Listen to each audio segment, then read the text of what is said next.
with the revenue neutral rate hearing and then the budget hearing, we wanted to make sure that folks didn't feel like they weren't being given an opportunity. So when we get to public comment, as far as approving the agenda and everybody, working with the same terms of engagement, public comment is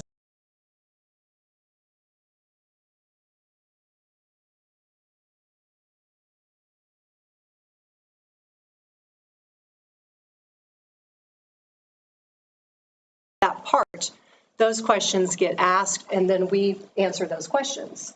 So there's multiple opportunities by design for that to happen. And I think maybe there was some miscommunication, even misunderstanding. So in an effort to seek clarification on all of that, what we want to make sure is to have a very transparent process where everyone has their chance, where we listen, where we're responsive, and then proceed with our business.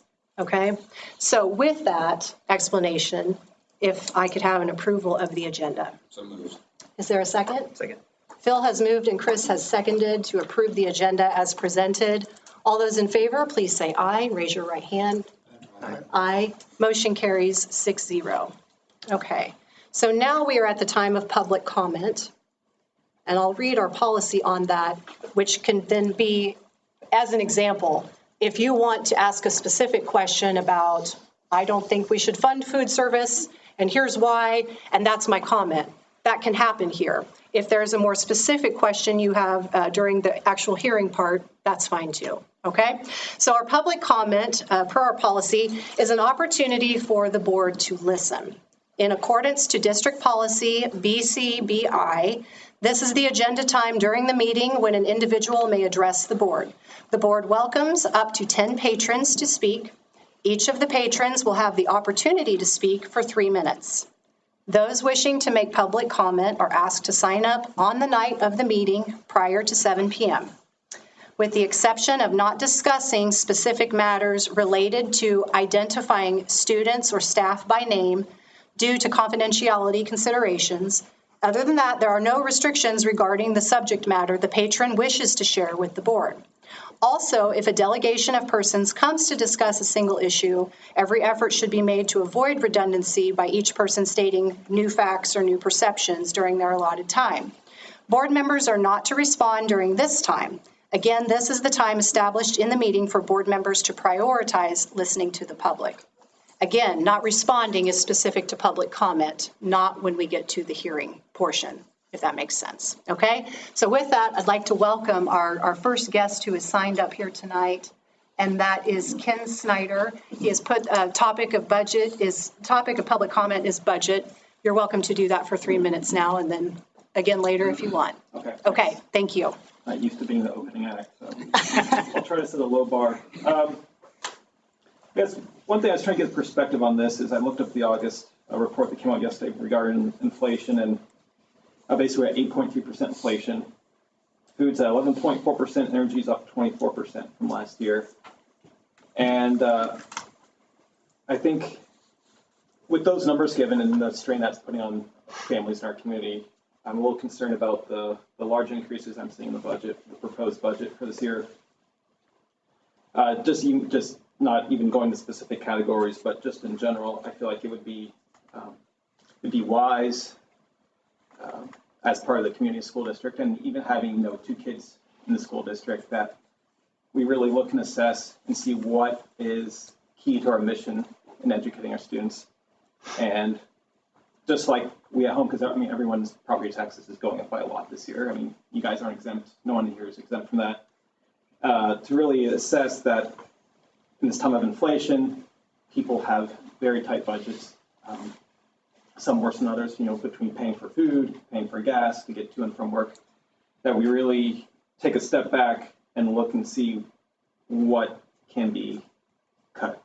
Try to how to maximize our efficiencies, look and see what is really core to our mission and nothing more than that. Maybe once things settle out with the economy in a couple of years, maybe try to look at that again. But for now, I think that we should hold off and just make sure that we, budget's appropriate for staff and for operating expenses, because all that's going up.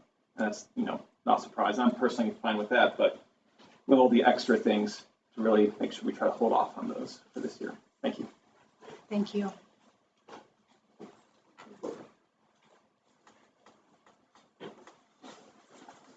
Next, we'll welcome Therese Laughlin.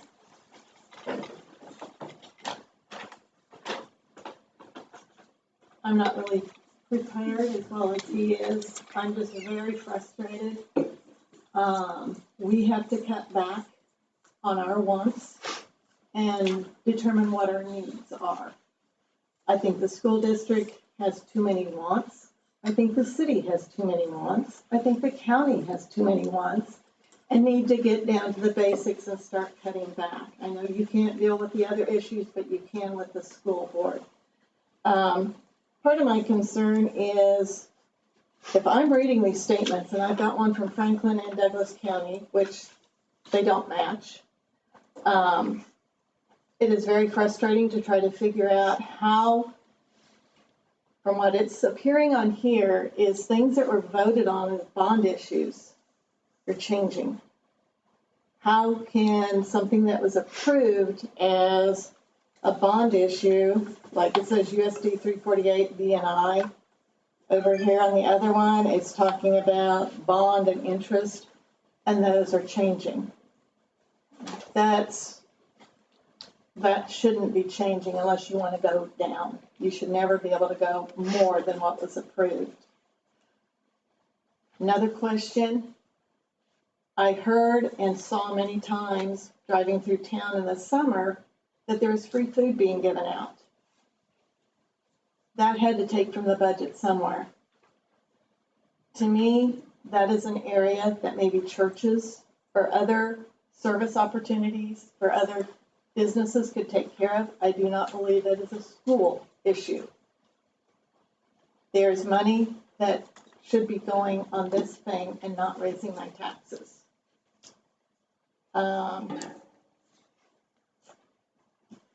Again, things got to be cut. We have to cut at our home, and probably everybody else does too. I'm asking you guys to cut back, no increase, please. Thank you. Next is Gary Laughlin.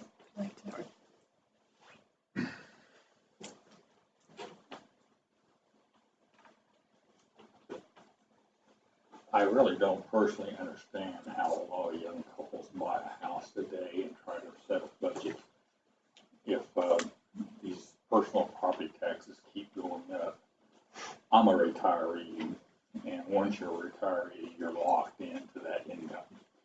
And the only advantage to a retiree is just a little bit you get on Social Security as far as inflation coverage, which is really not extreme, by no means. But if this type of stuff keeps going on, you may have a huge retirement for yourself, but there's going to be a lot of people who are not going to be able to retire. Plus, the ones that are retired are going to be hurting extremely bad. So I would hope that when you're doing these budget things, you consider that, because I assume most of you people probably got good jobs outside this place for sure. But I don't see how these young people are going to make these payments and keep going on these houses the way it is. This thing's going someplace, and if you just keep raising this stuff, it's going to happen. This whole system that I believe that the state has designed for personal property tax is kind of more of a inflationary thing to develop to cover all of its governments and situations like schools and et cetera. And it definitely has been going up every year with higher appraisals and et cetera. So every time they appraise a place higher, and that's also going to mean higher taxes. The county doesn't say so, but indirectly that's what it does, because it's the appraised value versus the blanks on the blank. The county rate, what do they call it? Assessment. Yeah. So I just like to mention that to you, because there's a lot of retirees out here that can be getting hurt by this stuff, because every year it's on a whole new ball game. And I can tell you right now, next year, your appraisal of your places are going up, and it's going to do it the year after that. So I think you better be thinking, because it's going to affect you too. Maybe not as bad, maybe not, but consider that. Thank you. Next, we have Michael Kennedy.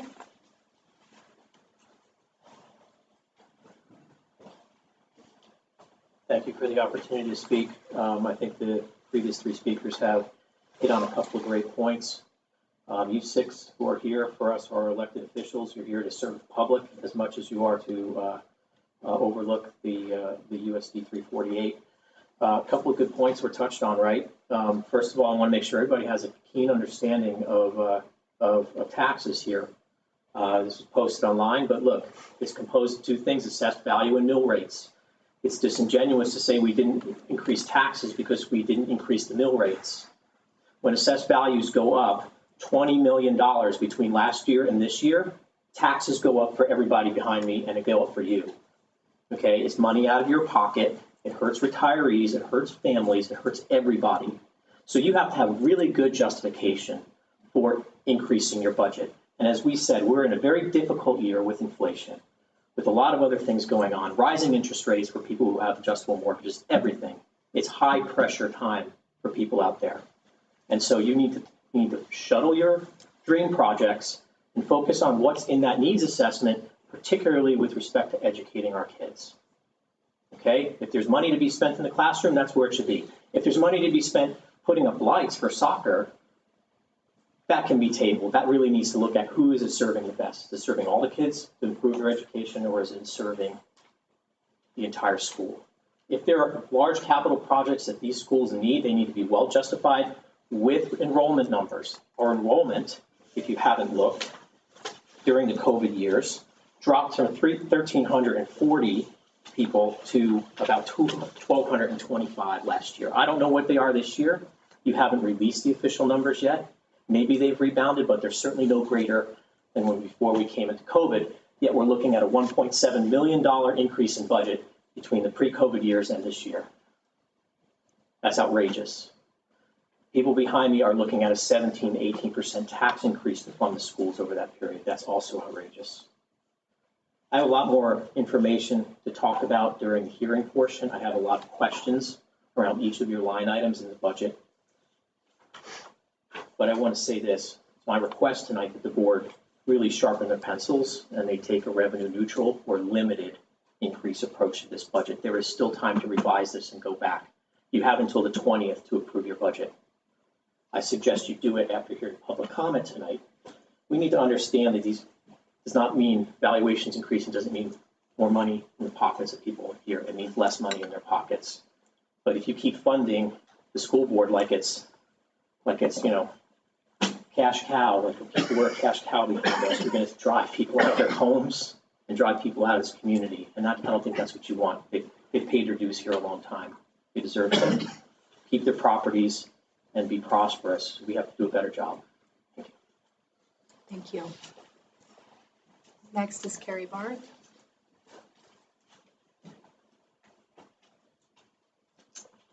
Hello, school board members and Superintendent Dodge. As Kelly said, President Kelly, I'm Carrie Barth, and I just also want to remind everyone too that one of the things that's part of this state hearing is that all votes from tonight will be reported to the state of Kansas and will be reported for the entire state of Kansas to be able to see who votes in which way. I'm glad that the Kansas legislators passed the transparency and taxation bill. However, after reviewing the tax and budget documents of the USD 348 website, I'm very disappointed in the lack of transparent details. I would like to know what justifies such an extremely high tax increase. In the 2022-2023 budget needs assessment, that was more of like a yes/no list. It didn't have like real details. There were no dollar signs or anything in there that even justified why you would need certain things. So I too have a lot of questions when it comes to the portion about this further in that. When it comes to me building my house, Mike talked, and I agree with what everybody else said so far too, by the way. When I built my house, my husband and I built an extremely detailed budget. It was line item. It was required by the bank before we even did this. I went out and researched what it costs. We had a builder help figure things out. I said, we can do it better than that. We can lower it. We can cut here. We can do things. And guess what? I have a beautiful house, but I didn't increase the value that this actual county said. It's not worth that much more because I'm not selling it. I'm staying there and I'm living there. And we need to do the same with the school budget. We need to treat it with the respect that it needs to be in spending people's money in a better way than it's being handled right now. There were certain things on the list that I want to go through too later because there are things I have concerns on. If we don't have increase in students, how come we're increasing our budget? If we have a decreasing student population too, that's also concerning. There are things on there that I don't see necessarily that we shouldn't be talking about, but like, for example, and I've talked to Superintendent Dodge about this before, but the counselor for mental health, for example, was on there. I'm not necessarily against having that, but we have a lot of social workers in our school. Why do we have so many? Do we need all those social workers? Would it be better if we didn't have those or some of them and had counselors instead? Because counselors can address the kids' needs. Kids can't go to a social worker and have the same types of services provided within our school buildings. I had an amazing counselor when I was a kid growing up, so I think I'm not against it, but at the same time, the way we're doing it right now doesn't seem to make sense at all. I also have heard, I don't know if this is true or not, but I've heard that our school ended up in red last year. I'm not quite sure how that's possible. That's something that's going around. Based on the data, USD 348 has had $6 million in reserves. The school received federal money for free lunches for all the kids for all last year. School received thousands and thousands and thousands of COVID ESSER funds last year. So the only way I can think of that we ended up in the red, if it's actually true, is that we've been fiscally irresponsible. Not providing in the details in the district plan and trying to spend more money is actually the opposite of transparent. Combine this with all the issues that's going on with we live in rural Baldwin, people that live in all the city limits, parents are struggling with inflation, it's out of control tax increases, making it hard for families to buy groceries, pay rent, pay house, and don't think that rent's not going to go up for people. These are going to get transferred Carrie, I to need to those call folks. time, and you can bring that back, Okay. parts of that back during the hearing. Okay. Okay, thank you. To be continued. Sure. Sorry. Sarah Shope, am I saying that right? Shop? Not that she's here. Okay. So somebody use the restroom? Okay, I just want to make sure. Okay, then we'll skip ahead. Marie Taylor. Good evening. I also am really glad that the legislation has passed this law that allows us to have an opportunity to speak to you before this gets passed. In the past, as you know, this just kind of happened in the background, and then we as property owners were surprised or caught off guard and didn't really have an opportunity to address you. So I'm pleased for that. A lot of information has already been said. I'm going to say personally, an increase in property tax will be challenging for our family. I mean, we're not alone in that budgets are cut. For example, my husband is working out of town almost exclusively now. So that's hard, but that's what we need to do to make ends meet, right? And I also want to say that I don't think that just property owners are going to be affected by this. If property taxes across the board increase, so does the rent. We in Baldwin, in this city, already have a affordable housing crisis, as has been mentioned multiple times. This is not going to help. This is going to make that worse. We're not going to be lowering rent by increasing property taxes. All things you guys know, just reminding you that on a personal note, it will affect me. I know it will affect every single person in this district. So my question and overall arching comment is just please provide as much transparency as this law is in its intent is supposed to provide the public.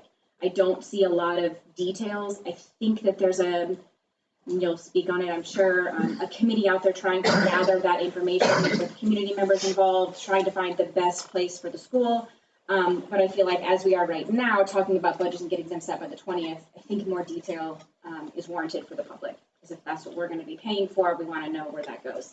Like Carrie said, that's how budgets work. You don't just get money and then figure out where it goes later. You say, here's how we need it, and then here's what we need in order to fund that. So that's it. Thanks for your time. Thank you.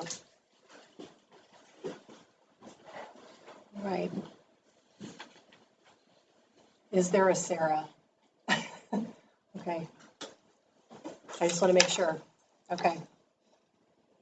Noting that Sarah is not here, she's listed as number 6. Okay. All right. With that, then we will close out of the public comment time, and then we'll move to item C, which is the revenue neutral rate hearing itself. All right? With that, we'll have our presentation first, and then there will be an opportunity, again, to ask questions based on that presentation, and then we'll answer those questions. Pardon? Sarah, is the H or no? It says SARAH and then SHOPE. Got it, thank you. Okay, thanks. Talking with us now is Mr. Ohlert, our finance director, and we're going to, are you going to review the timeline of where we started, or would you like me to do that? You can. I was Okay. going to talk about how we communicated for July. Okay, yeah, well, that's great. So this process began because as it's been mentioned already previously times, it's very defined what we have to do and when. That's not us making that up. That's with the Kansas Association of School Boards consultation, Kansas State Department of Education, all of their finance people, school attorney, all of that. People are saying, here's what you have to do and here's how you have to do it. I know Superintendent Dodge and Director Euler attended trainings on that because we really want to do everything correctly. Regardless of what happens tonight, I don't know what's going to happen tonight, and we may not come away agreeing on this, but at the very least, it has been our intention, every piece of paper that we have gotten, you must do this by here, and our goal has been to not just meet that deadline, but be ahead of it. I know that's not the perception. I'm just saying that's what it is. Our minutes are there, and what we're hearing is there's some feedback, well, that wasn't enough. And that gives us some ideas about how to maybe go about things differently in terms of really advocating that information. But in terms of it being posted and listed in every place and filed and published, you can choose to believe or not to believe. But I'm telling you, and it reflects in our minutes. In July, this started. Mr. Ohlert came, says we're bringing an intention to look at different options for our revenue neutral rate. Even the intent to explore that requires us to publish, notify their entities, and so that began in July, and that's where I'm going to let Mr. Ohlert take over for the moment, okay? I would hope, yes. Momentarily.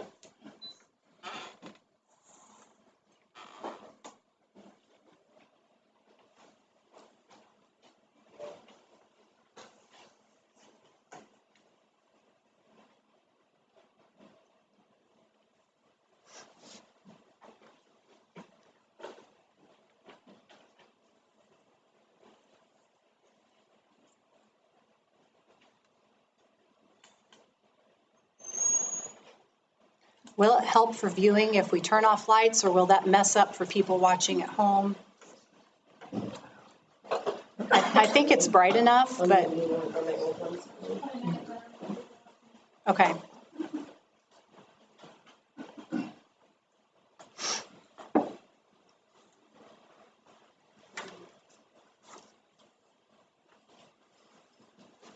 Is that better or worse? I don't know. A little better. Okay. Thanks, Mr. Ohlert.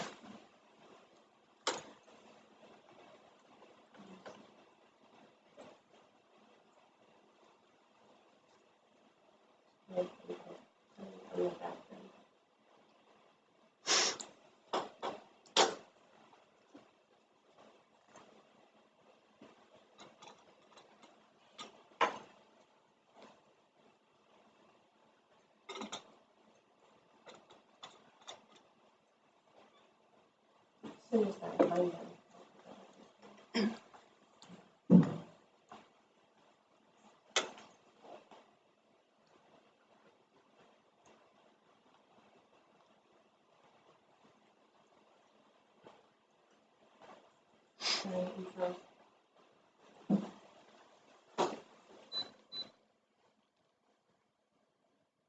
Locked up on you? Mhm. Okay. Yeah.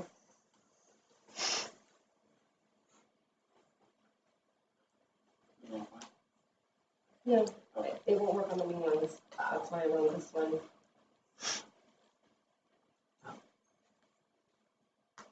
And do you have an old one? They won't let me access it on the new one. That. TV, Saturday.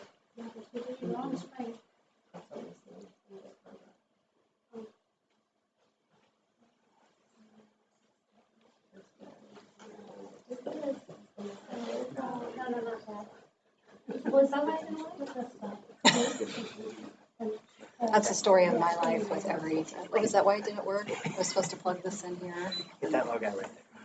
Yeah, turn it off. Yeah, that's the story of my life. Gotcha. Turn it back off. Turn it back on.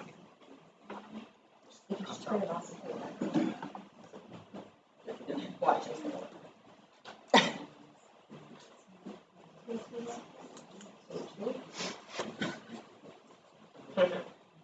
There we go.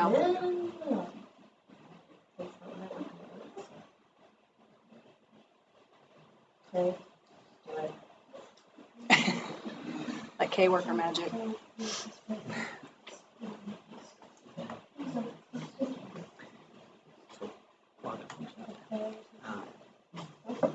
Some of the questions that came up in public comment, we can readdress them during Yep. this part of the hearing, or like, is that D? If it comes to specific line items that were addressed, then that would be in the actual budget hearing. Okay. In terms of, maximize, the other larger view of that could certainly be addressed as part of that discussion. Okay. Yeah. But if it was something specific, like why are we paying for free lunches, as was mentioned? Yes, that's what I was Then that would come as the budget Budget part, discussion. Right, yeah. Because yeah, there's some new steps in here, like. Right, there are new steps, yeah. And we want to do it right. Right. Okay. Okay. Thank you for patience, everyone, and perseverance. All right. You go ahead, that's fine.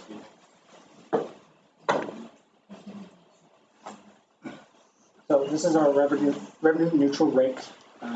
Again, as mentioned before, we communicated the board back in July our intentions to set caps for each fund. And you'll notice on the far right screen under 22-23, we have 20 for general fund, that's what it is. And that supplemental LOB, we have 13.310, and then for bond and interest is going to be 14.502, and for I skipped capital outlay, which is 8.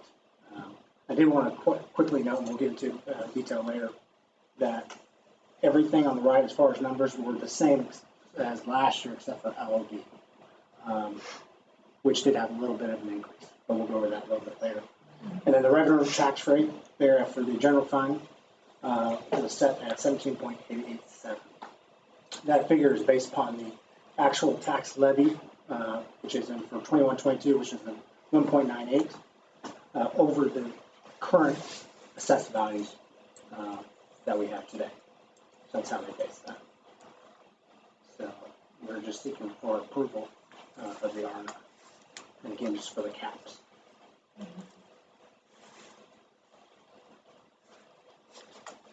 So as part of the presentation, how this worked last year and yet also is the same and yet different this year. And we did have people attend our revenue neutral rate last year. We had a couple patrons who came and spoke. And so how that worked was after the presentation, if there were more questions based on anything that you've heard so far or positions that you already have, specific examples regarding the revenue, the potential action item to use the revenue rate as recommended, then this would be another time for the public to ask whatever question you would like to related specifically to that. Because we have to take this in 2 separate chunks, which I know seems sort of confusing, and it is for us too, but we want to make sure we're following the rules. So if this is an additional opportunity to address that piece specifically, if anyone would like to. Yes, sir. So this is the extent of the presentation. I would like to speak in more detail to particular line items. That would come in the budget hearing that is listed next. So you would still have that. You would still have that opportunity to why is food service this or why is that? Okay. But you know what I'm saying? But regarding this, we you're also in a comment period? Yes, because it's a hearing. Okay. It's different than public comment. It's a hearing. So, hey, I have a question about this, Sure, and then we can talk about that. sure. So may I speak then? Yes, yes, absolutely. Okay, so. If you wouldn't mind coming forward, Sure. though, because we are Absolutely. trying to make that accessible for people watching at home. For presenting this, and this was information that was publicly available online. So you made a comment, which again, I want to make sure the public and the board, that's clarified. You said that I think you said the rates or something didn't go up. It's true that the mill rates did not go up, but as I think you alluded to, the assessed values that generate the tax value, the tax numbers on the right column, starting with 2,226,000 and going down to the 1,819,000, are all based on taking those unchanged mill rates and applying a new tax basis, a new appraised value that the county has issued, which has increased from $106 million to $125 to $126 million, depending on which valuation they use to calculate each number. So again, if this particular view of the budget is not completely transparent, because the numbers at the bottom, that subtotal column, is not your taxes.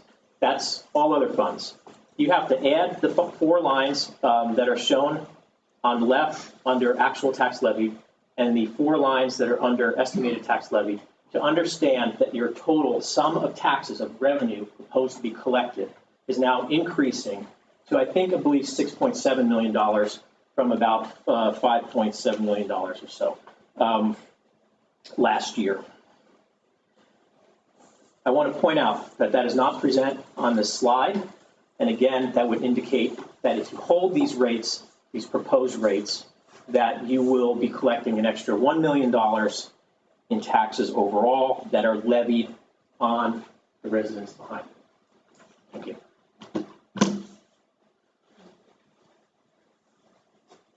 Thank you. We're still in the hearing portion of that, so. Can we ask questions? Okay. So it's been my understanding in previous rounds, and this may have changed or I might be just completely wrong, but that general, that 20 mils was locked in by the state? That's what the state gives you, yes. It's So- part of your state aid. So how is that an It's adjustable what rate? it's saying is the amount of, I guess, the rate itself, the mills it would take to generate the tax levied last year would be 17.887. And as he mentioned, property taxes increasing. When you go against the 20 mills that the state gives you, that's where your natural increase occurs, even though the number of mills stayed the same.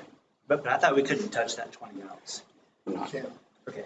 Yeah, I think we couldn't. No. even- And it takes it back to that's the part that's this here. Okay. It's not, what you can touch is what's the all of the funds. Like State's the, gonna like give the you that LOB 20. fund down below that part, right? We have some modulation on that, right? Yeah. But that general. So yeah.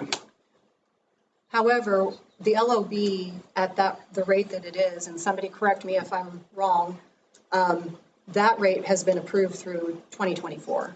That's been set. The LOB to go to 33%. To go to 30, yes. That was set by the board.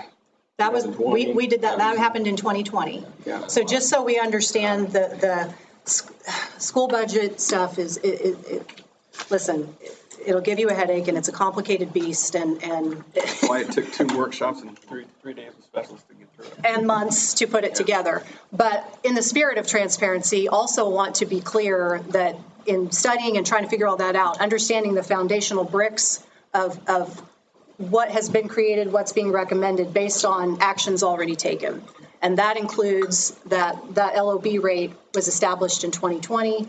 And so that holds for this as well. Yeah, okay. If that helps clarify that does that make part sense. of it.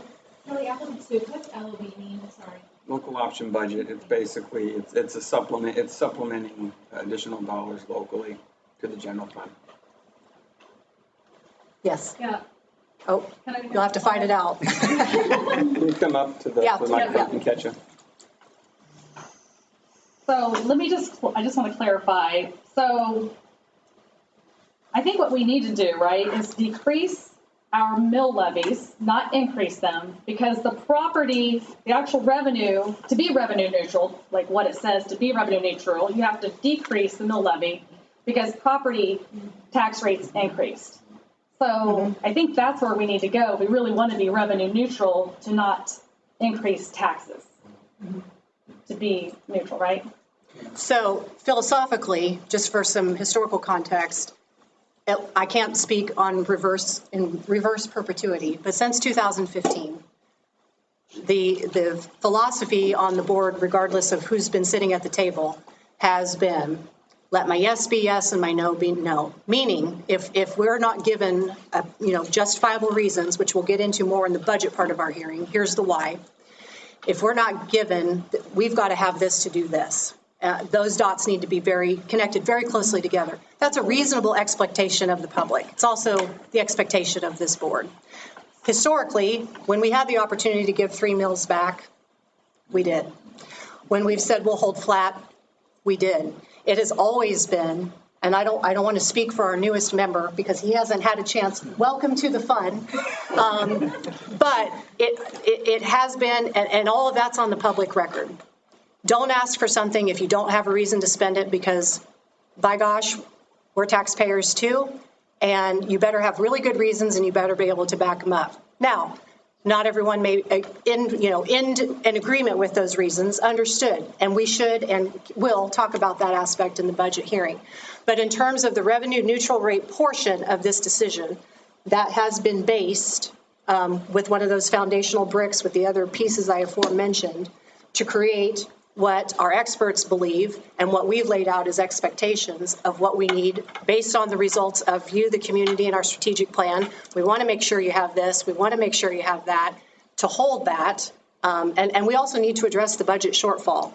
I want to make sure we answer all these questions throughout this meeting, and I don't want to be the only one doing it, but I definitely want to establish a comfort level of this is a hearing. So ask, answer. If you forget, make sure and remind us. But historically, we have reduced the mill levy. Now we are in a position that we're saying we gave 3 away. We're asking for 1 back. I understand your point, how that balances to the actual tax appraisal assessment. Completely understand that. We also expect to be completely upfront about the reasons why. That's probably as far as I'll go right now for the revenue neutral part of the meeting. But I at least wanted to address that part of your comment. Okay, and I appreciate that, Sure. not raising them, and I hope we continue to do that too. I think one of the other things that I had a question about is just what are we doing to ensure that we're getting the money into the classroom, making the kids, the children's education the priority, and that teachers are fairly compensated, along with also being concerned about the financial wellness of our community, with everybody talking about, if you took economics in college, all you learn is that, right, the inflation keeps going up. We keep printing basically monopoly money in our country, and that creates the value of the dollar to go down. And, we've seen the effects of all of this over time. And so we're all feeling it across the board. So I just want to know how we're going to address those things as well. And I can come back for more questions later. That's a good question when we get to the budget side. Okay, thanks. So as the new guy, can I ask a question on, I guess, the order of this R&R first and then budget second? Because of, if I understand right, we're going to be potentially asked to vote to approve this. And if we do or don't, how does that impact the second part of this, the budget hearing? Because I would imagine if we don't pass this, then obviously that flips the budget upside down. If you don't pass the revenue neutral rate, we don't come to a decision there, then you can't proceed in terms of the budget side. If we don't pass a budget, then we don't have the authority to spend. You don't have the authority to spend, you can't operate. And so that's why tonight's important on that sense. But we're required to go in this order. You have to go through the revenue neutral rate first, yes. And what that does is that lets us set the mill limits for us. So as we get into the budget side. Right, because I think that's a good point. Authorizes the maximum. Right, because that's not, doesn't mean this is what we're going to spend. This is that authorizes us to have a maximum that we can get. Not that we're going to take that much, as opposed to, so, you know, if the budget comes out and we don't need all that, we don't use it. What happens? But do we collect it? If it's been taxed, where does it go? What you've got, what we'll be doing tonight, this is the fun part about the school funding. We're projecting, all this right now is a projection game to the best of our abilities. It was asked earlier, what about our enrollment numbers? Well, we won't have that official number until September 20 count day is done. And then that'll be a working operation to go by until we get audited. When they audit our FTE, then they're going to start making adjustments to the actual funding that comes to it. We won't know what our actual working dollar amount is until we get that letter towards the end of the school year, sometimes April, May, or June. But because of the state statute and expectations, we are still required to publish this budget to the best. And I know for those of you who are like, well, that's not how we do our house, not how, same. That's not something that we have a decision about in terms of the timelines of that and the requirements of that, to submit that budget information, which I know is not what anybody wants to hear. And I can promise you, when you become a board member, it's one of the first things that make your brain explode. I've had that conversation with every new board, like, why is it like this? Yeah, I know. So to the best of our ability, what we want to do is go through this step by step so that we can answer those questions along the way. Yeah, I guess to answer your question about where to go, I think this gives us the limit that we can go to when we're setting the budget. And then when we set the budget, if we don't use that, then it doesn't get collected. So at the end of the year, there are certain lines that have to be zeroed out. There are certain lines that you're allowed to do some carryover. When you see carryover, you're able to go year to year. With those carryover, then there are some limitations in terms of how much you can have within those carryover. Food service is one that it's a carryover. There are some lines that you put money into it, it can only be spent in that particular fashion and it can't come back out. So it's very strategic. The idea, the notion of being in the red, every year when you get your final budget, districts start trembling in terms of making adjustments within what they have to move money around as they can so that they can balance their budget. Within that, you have cuts that are made. And when you've got the projections we're looking at, we're projecting at-risk numbers. Those at-risk numbers lead us down to federal funding numbers. Based on that federal funding that comes through, we make adjustments. And we won't know all of this, those final numbers, until we get to the end of the school year. So right now, what we're doing is we're trying to go through a process that gives us the legal authority to spend money. If we aim low, then we don't have the ability if more is needed. You have to go through and republish. So the idea behind that, the school of thought, is we aim high so that we can have the flexibility to use carryover when needed and zero out as we can. The idea, the statement of wanting to pay teachers, make sure we get money into classrooms.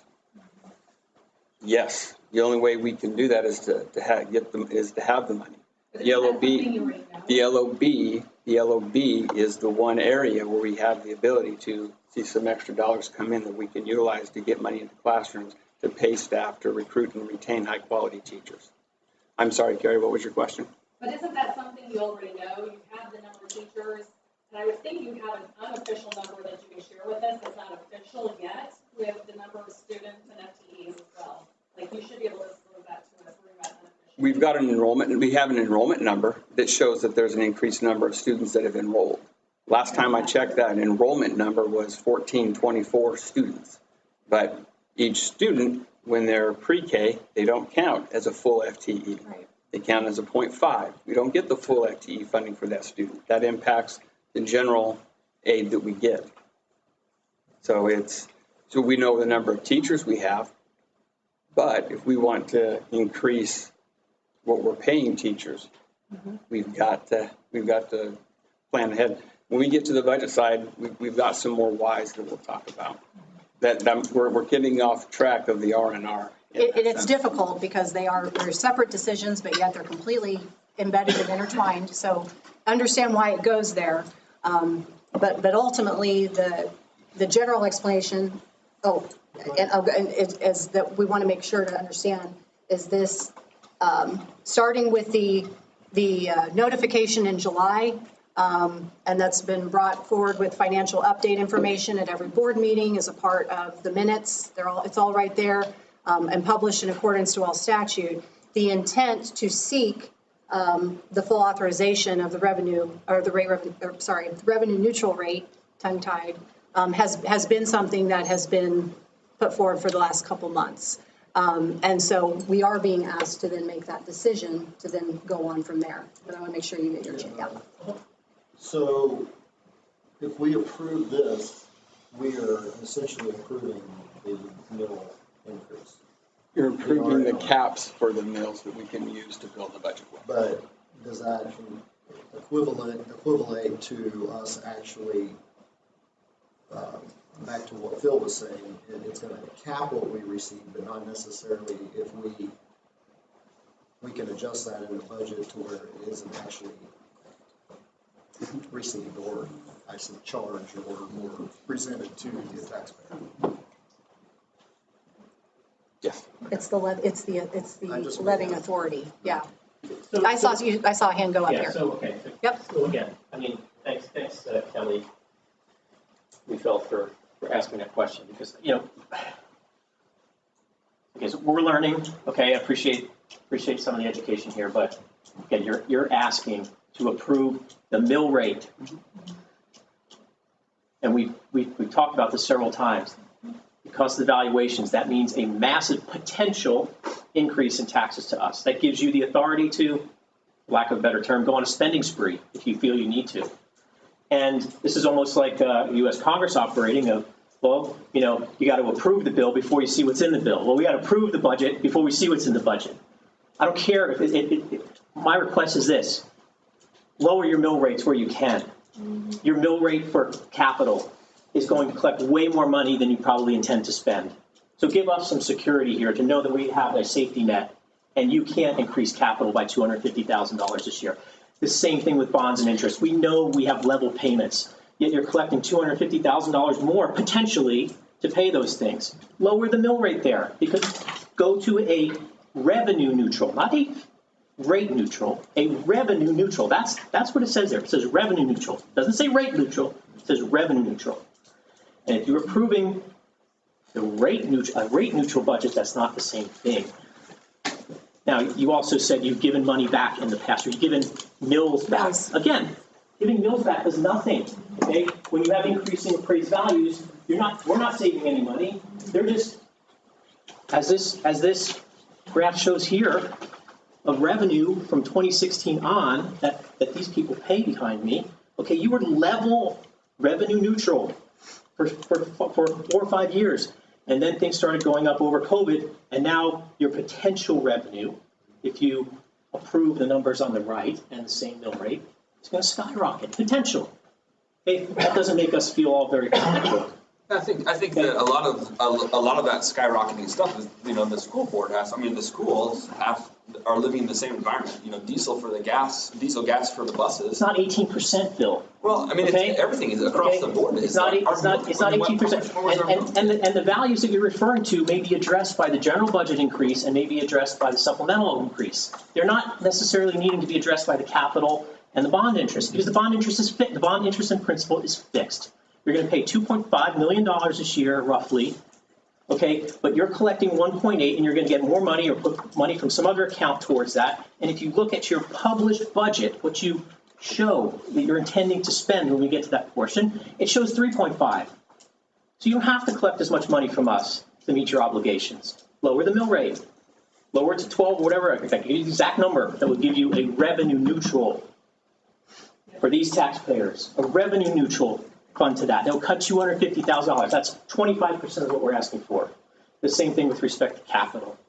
Capital, again, you're showing $2.3 million in your budget to spend, which is at least $1 million to $1.3 million over what you traditionally spent. Unless you've got some massive project planned for this year, reduce the mill rate for capital. Come to a more reasonable funding from our public to fill your capital needs for this year. That number could be $850,000 to be revenue neutral, 851 to 1 million. It could be revenue neutral by lowering that capital outlay number. That's what we're asking for. Start with that. Start by limiting the amount you can potentially increase to give these people some assurance that you're hearing our concerns. That's what we're asking. Thank you again. Thank you. Other discussion, questions related to this portion of the agenda?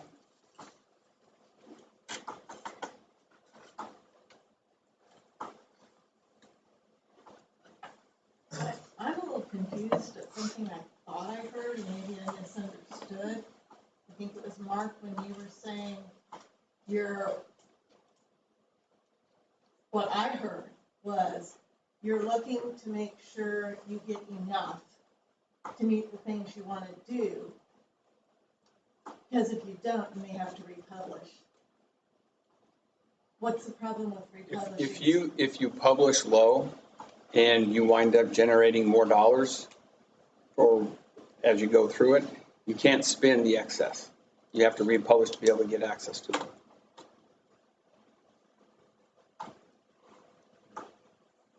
So as we're building the budget, we're trying to guess high so that we have the authority to spend. But what does that do to our tax rate though, with that methodology you're talking about? Is that the increase? Is that what? Is that putting in an increase? Here are some things that we've got that we're going to be taking on. This year, we have had experts come to us at superintendent meetings throughout the course of the summer. If you remember that freeze that took over a year or two ago, that took over the United States, the rolling blackouts that occurred, all right, the energy companies are ready to collect. And so we've been told to prep for a doubling of our utility costs. Anywhere from $6 per unit in terms of the previous to as much as 11 or 12. That's what we heard back in the spring, and I asked an individual that I know that's in with that. I said, is that still the message that's being said? He said, that's still what we're told to prep for. We have to prep for that. We have to plan for that. We've got maintenance needs across our buildings. We've got great districts, and we've worked really hard. But we've got maintenance needs that are there. We want to make sure that we have the ability, the capital to be able to take care of those needs. If we have a boiler go out, if we have an HVAC unit that needs to be replaced, we want to make sure that we take care of that. We have the ability to do it. Special education funding. Statutorily, it's supposed to be at 92%. Across the last year, it was at I want to say 62% was the number that I've heard. That means the school districts are responsible for making up that gap, not only from the 62% sped funding that wasn't being collected, but also the other 8% to be able to meet sped funding. For us, that is what we pay through our interlocals, so we can have special education services for our students.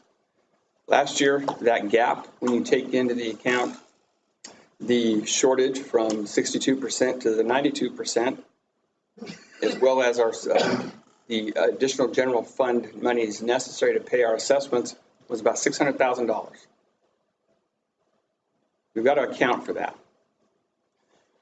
We've got some really great opportunities for our students that came through ESSER funding. It was a utilization to help respond to the pandemic.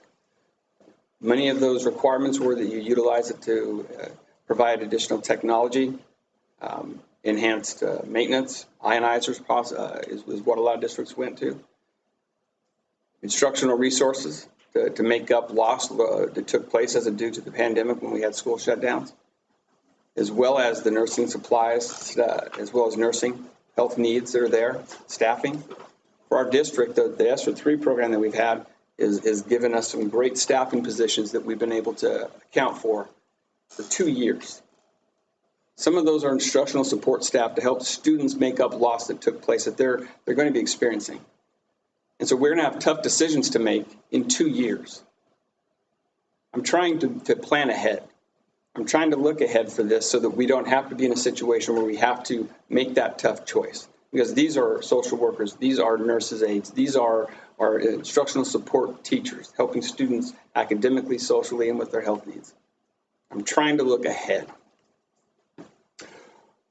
We had a situation where 2 years ago, in an effort to help provide some tax burden, some tax relief, 2.4 mills were reduced from the local option budget. Last year, when that impact took place, there was a shortage with at-risk students that we had. So we had a shortage, we had a shortfall. we had to come up with two. So this speaks to that idea of being in the red. What happened is we had to make up $200,000 of funding we didn't get from that at-risk side of things to be able to make the budget work by the end of the year. Lastly, within the community, there's been a desire to revive the in-town transportation option. This is something that coming in, it was a practice that we had a shuttle system in my former district, and it worked great. My intention this year was to just kind of see how things operated here. What could that look like? The desire to go back to something like that came up real quick within the start of the school year. So this conversation that was intended to take about 10 months to look at has come up pretty quick. To revive what was done in the past, some gross numbers there, when we talked about trying to make up the buses that we did not keep up with because we just absorbed them into the fleet, we would need to resurrect 4 new buses. We would need to hire 4 new drivers. To be able to do that, you're looking at close to $500,000 when we looked at it. To buy a bus right now, it takes 13 to 15 months to even get it on the floor of the district, if you can even get it put together. We've got a bus right now that's sitting in a shop waiting on a part. How long So- has that been? Since last summer. So we're trying to be responsive to the needs of the district. We're trying to figure out what we can do to help with the safety, security of our students. And to do all these things, it takes some recouping of some dollars that we let go of. It's not, I don't like paying taxes any more than anybody else. And I struggle, and I struggle with the idea of those that are on fixed incomes. It was really tough to even recommend this. I had many conversations. We've looked at it from all kinds of angles. What can we do? But the reality is we've cut as much as we can from a personnel side of things. We don't want to start cutting programs. And so what we're trying to do is get us into an operation, ability to operate and move forward to the future. We want to continue to see our schools thrive and grow. And that's where the caps come into play. This is something that my ideology for this, my belief, is that you try not to change mills. Try to keep things as flat as possible. You try not to give and work on a tight budget. You want to be able to keep things moving. We want to offer new CTE opportunities for our students, increase opportunities for career and technical education. We want to provide more course flexibility options. There's conversations at the state level of restructuring the graduation requirements, if you followed that discussion today. That's going to require us to have some educator flexibility. There's a lot of things that are coming down that we want to do to help improve the experiences of our students, not just today, but also in 3, 4 years, 5 years as we go. And this is a starting point. I do not promise that in future years that the recommendation won't come, that we won't ask to let it go of the mill. And I won't promise that in the future we won't ask to add. We've got to be responsive. We've got to look at the needs assessment that came through. We've got to look at what we need to do to provide the ongoing supports for students that we currently have. And to me, I think it would be knowing the uncertainty, the uncertainty with the utility costs that are coming. I am not in a place where I want to put our district in a disadvantage in that sense. Yes. 2 things. You talked about the utilities, especially, I guess it's electricity going to go up exponentially. It's natural gas. Okay, gas. Have you looked at, like several other districts, of going to 4-day school days? There you would cut out a whole day of heating and cooling. You would save wear and tear on your vehicles. As far as your buses, you also mentioned, I think if I heard you correctly, you're wanting to add additional routes to pick up students that aren't already. I didn't say that. I didn't say I wanted to add routes. I was asked what it would take to resurrect that. Okay, then I misunderstood because I thought I heard you say. I said a lot. I got kind of on a Jerry Maguire run there, so I apologize. What about the That is one tactic that's used for smaller school district. But again, then at that point in time, you're also making that change on the backs of your classified staff. And you're also taking students out of a building where the buildings might be the only place they get a warm breakfast and a meal. We're taking students, we're putting them one more day a week that parents have to find daycare. There's a lot of pros to it, and there's a lot of cons, and to make that at this time would be incredibly premature on that sense. But that is one mechanism that districts, particularly smaller districts, are going towards. I think I saw a report that in Kansas, it's going to be the wrong number. I know I'm embarrassed to even say it. Something like 20 districts that do it, and they're all rural small districts.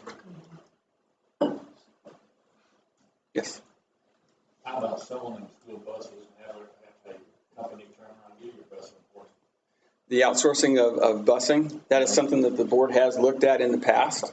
I have talked to other districts about that. That is not something that at this stage of the game that I'm comfortable with, in particular because of every district that I've talked to that's done it, it was not a cost savings. Well, they're doing it pretty much all throughout Johnson County. I understand, and the larger school districts have a different tax base. They've got a different amount of buses that they're looking at. For a district our size, my understanding in talking to Mr. Dorothy was it did not provide a cost. For those of us who, that part's not Mr. Dodge's, that happened, those decisions happened before he was there, so in fairness to him, I would like us to. But that is a good question. It is a good question. I appreciate it. In-town busing was discontinued in 2018 at the, despair might be a dramatic word, but that was a painful, after years of, we cannot, state statute requires that anyone who lives 2.5 miles or further by state law must be bused to school. Every recommendation coming to us was, well, let's look at other options. We did. We priced it out. It was actually going to be more expensive to outsource than to keep our local people. By the way, local bus drivers who have raised children, grandchildren, who have been members of this community, who please give us a chance to make this work, they said. And I'll be honest with you guys, it's part of the public record. Anybody can look it up. We were given recommendations from admin at that time. This may be something you want to look at. And our bus drivers said to us, the standard of care, this is where the school day begins for so many of our kiddos. I know if a light is not on that something's wrong and I need to call grandma because I used to do book club with her. There's a standard of care because of the benefit of living in a small community that is not going to be the same when you outsource. Now, if there's significant cost savings, it was still part of our due diligence to take a look at that in earnest. We did. If the standard of care is not going to be better, our people who have been employed here, built their lives here, and have given to this in this community in so many ways are saying, give us a chance to make this work. We're going to honor that. And P.S., it's not going to save us money anyway. But we don't have enough drivers, so we had to, unfortunately, discontinue in-town busing in 2018. So it was long before his time, so I don't want him to take disproportionate amount of the heat for that. That wouldn't be fair. One thing that we talked about with Mr. Dodge, when he came, is if there's ever a way for us to continue to study different opportunities, because what might have been the case a few years ago when we looked at this, those conditions might change now. We want to continue to evaluate those things, because if there's a better way to do something that's more efficient, that is more prudent fiscally, we should always look at that. And we asked him, to study that this year and to spend that year. And like he said, their response from the public is, well, we'd like you to take a look at that a little bit sooner. And so part of, again, planning ahead, again, it's not promising guarantees of doing things, because P.S., you can spend $500,000, you can buy the buses, you still have to get drivers. And despite signing bonuses, offering to pay for training, raising the pay rate for bus drivers, we couldn't get enough bus drivers. So creates an issue with the ripple effect. How that relates to tonight, then, is one of the many things that Mr. Dodge listed in the context of other things. If you're looking at trying to do those things, create a different solution, perhaps, with, whether it's a shuttle system or something else. Again, that it won't be free. I mean, I just want to speak plainly about that. So that's just that piece of it. I didn't want to take over, but I also didn't want him to be in the position of answering questions prior to his superintendent tenure. Yes. I was one of those folks who actually lived in town at the time when the busing stopped, so I was impacted by that. And to me, it stunk, but at the same time, it made good sense, why it happened. I get it. So I'm not an unreasonable person. Like, sometimes you have to make those tough decisions, and sometimes it's tough and you have to adjust. I have seen that we put a crossing guard at that really dangerous part where it's just enough of a hill. I really wish sometime the state could come in. Maybe we can grade it down a little bit so it's flatter so that people don't have the sunshine in their eyes and children have a safer crossing area. I do have some questions around, you mentioned the 92% versus 62% for spend funding. I'm not sure how with some of the things, I know we're on a co-op and everything, but then it also led me to think about what about the 50%? So if you go to Kansas Policy Institute, you can see how much we're funding in the classroom. You can see a ton of different things out there. It's actually a really great resource. It's like in our school, we're only getting 50% of the money to the classroom. We are lower than other districts in the area. We're about 58, 59% of getting the money into the classroom. However, the same funding model pretty much exists for every school. So this doesn't have to do with the funding model. This has to do with decisions at the budget level and how they're made. So that is a concern I have because we're doing something different that's not giving the money to the classroom already today. Two things to that. Number one, I can't build a budget and start going to those direct funneling of resources to places until we get this approved and we get a budget approved. Can't start breaking down our general budget into the different lines until we get to that point. I need the authority to be able to do that. The first part, the report that you're speaking to, that's one place to go. When we start building through this budget, we've got ideas that we're looking at, what we've talked about toward trying to increase opportunities. There are different things that coming in. I need to see what we've done in the past. We've also got different ideas from our principals and through the different folks I've talked to that we'd like to see happen. So I have I don't disagree at all. We need to see our money going into the classroom.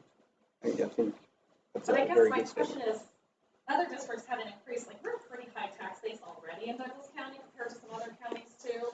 So how are they able to get the money into the classroom when we're not? Like, what are we doing that's different that's maybe what I will say wrong? That is a great question, and I would be able to better answer that after I've had a chance to actually get into the budget and start assigning dollars. I'm not able to speak to past decisions. It just seems so weird, this budget's so mysterious. Like, it just doesn't make sense to me how we don't know these things. So how are we able then to get more money in the classroom without raising any taxes or mill rates or anything like that and just truly be where we're at today, revenue neutral? How do you do that with just the money you have, get more money into the classroom? I'd be curious to know that as well. I'm not sure how I can get more money into the classroom if I don't have more money to give to the classroom. And that's what we're trying to accomplish here. Okay, so other schools, I go back to the other schools, and you came from another district too, they have a way that they're doing it. Because they have the same funding structure per FTE student at each grade level, you name it, there's a structure, federal, state, funding wise. You get X amount of dollars per child that comes here. Where that money goes from there is how the money gets in the classroom, right? Yeah, having not been an employee in those other school districts that was responsible for building their budget, I can't speak to what they've done. And I really can't speak to what we're going to be doing here until we get a budget approved. I understand your question, but I'm going to be honest with you, it's a little bit premature since I haven't had the ability to proceed past this point. So there's going to be more information to share that's going to tell us that? Is that what you're saying? I'm saying until we get a budget approved, I can't start creating the line items. Budget we're going to see tonight? What you're seeing is the budget that we're going to see is the authority that we're going to ask for. There's nothing else that shows us not at this. We've got our 150 on the website, and we've got our 1090, our 99 on the code 99 on the website. as part of that budget side of things. There's nothing else. At this point, that's what we're looking at. So then I guess I would ask then that we not raise it, not having more information at this point. Yeah, sorry. So, again, I want to call you out, Mr. Dodge, that yes, you may want to get more money in the classroom, and you may want buses. And we talked about other, as a potential capital need, I'm assuming. Okay, but again, you say you can't do anything to improve this budget. There's areas in this budget where you can cut tonight.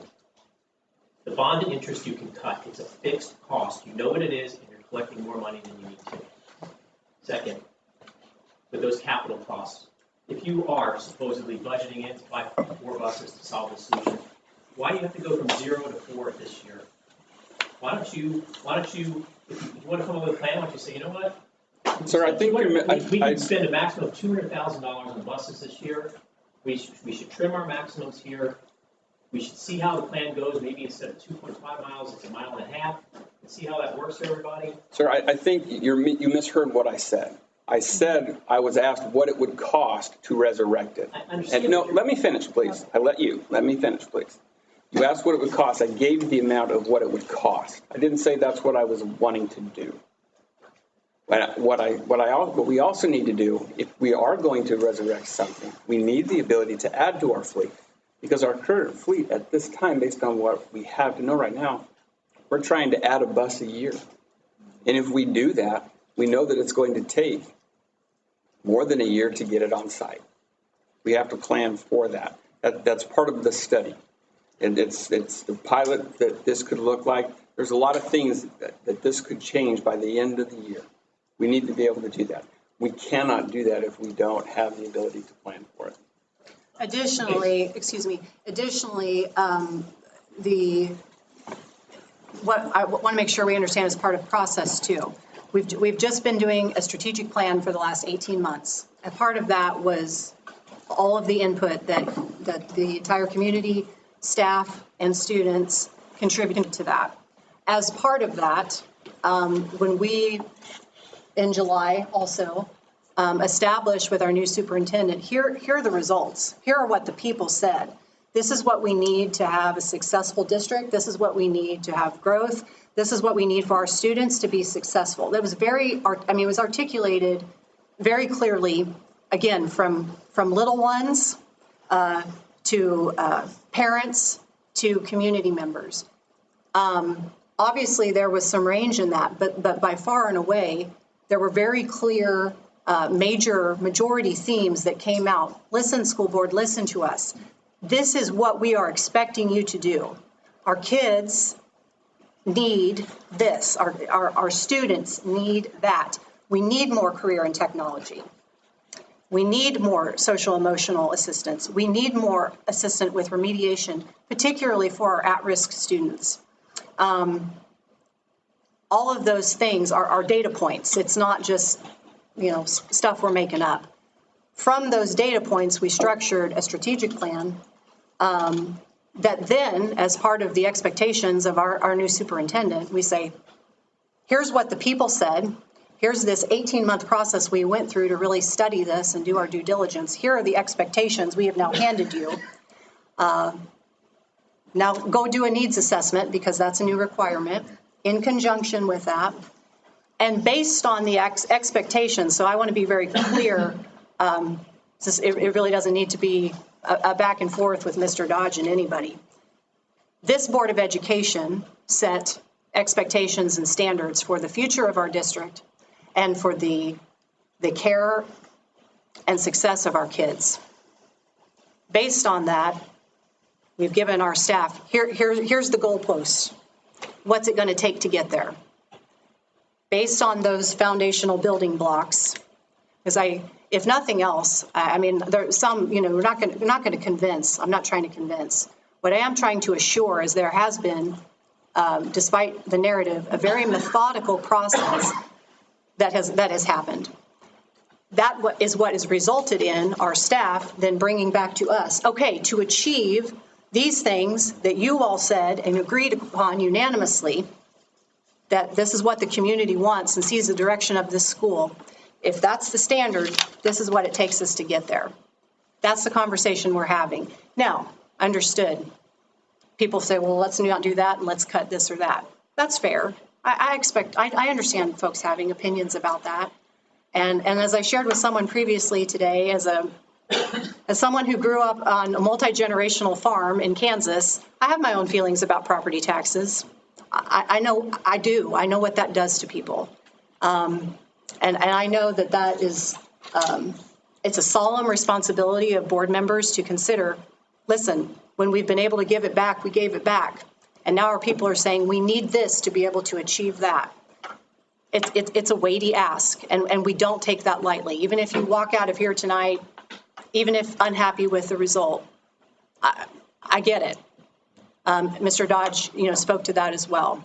But that's the process that has taken place. And I want to make sure if there's anybody else as part of this first part of the hearing, if anybody else hasn't had a chance and would like to address some other aspect, I want you to feel welcome to do so, that question will be answered and that will be heard and also will be answered to the very best of our ability. In the back. Yes, Mr. Davidson. This question for Mr. Dodge. You made a reference to the rolling blackout. Just for clarity, could you also use the word utility companies? The only rate increase that you're looking at for utilities is gas. That's a great question. Mm-hmm. That was one of the rate companies. That was the big one that we've heard. I've not heard about water. I've not heard about electricity. It is natural gas that is the big one. And it is the one that we've been advised to be prepared for. Is that the one that we had the huge bill from? Yes. We had like a $30,000 bill from that February. February 2021, like overage. Yeah.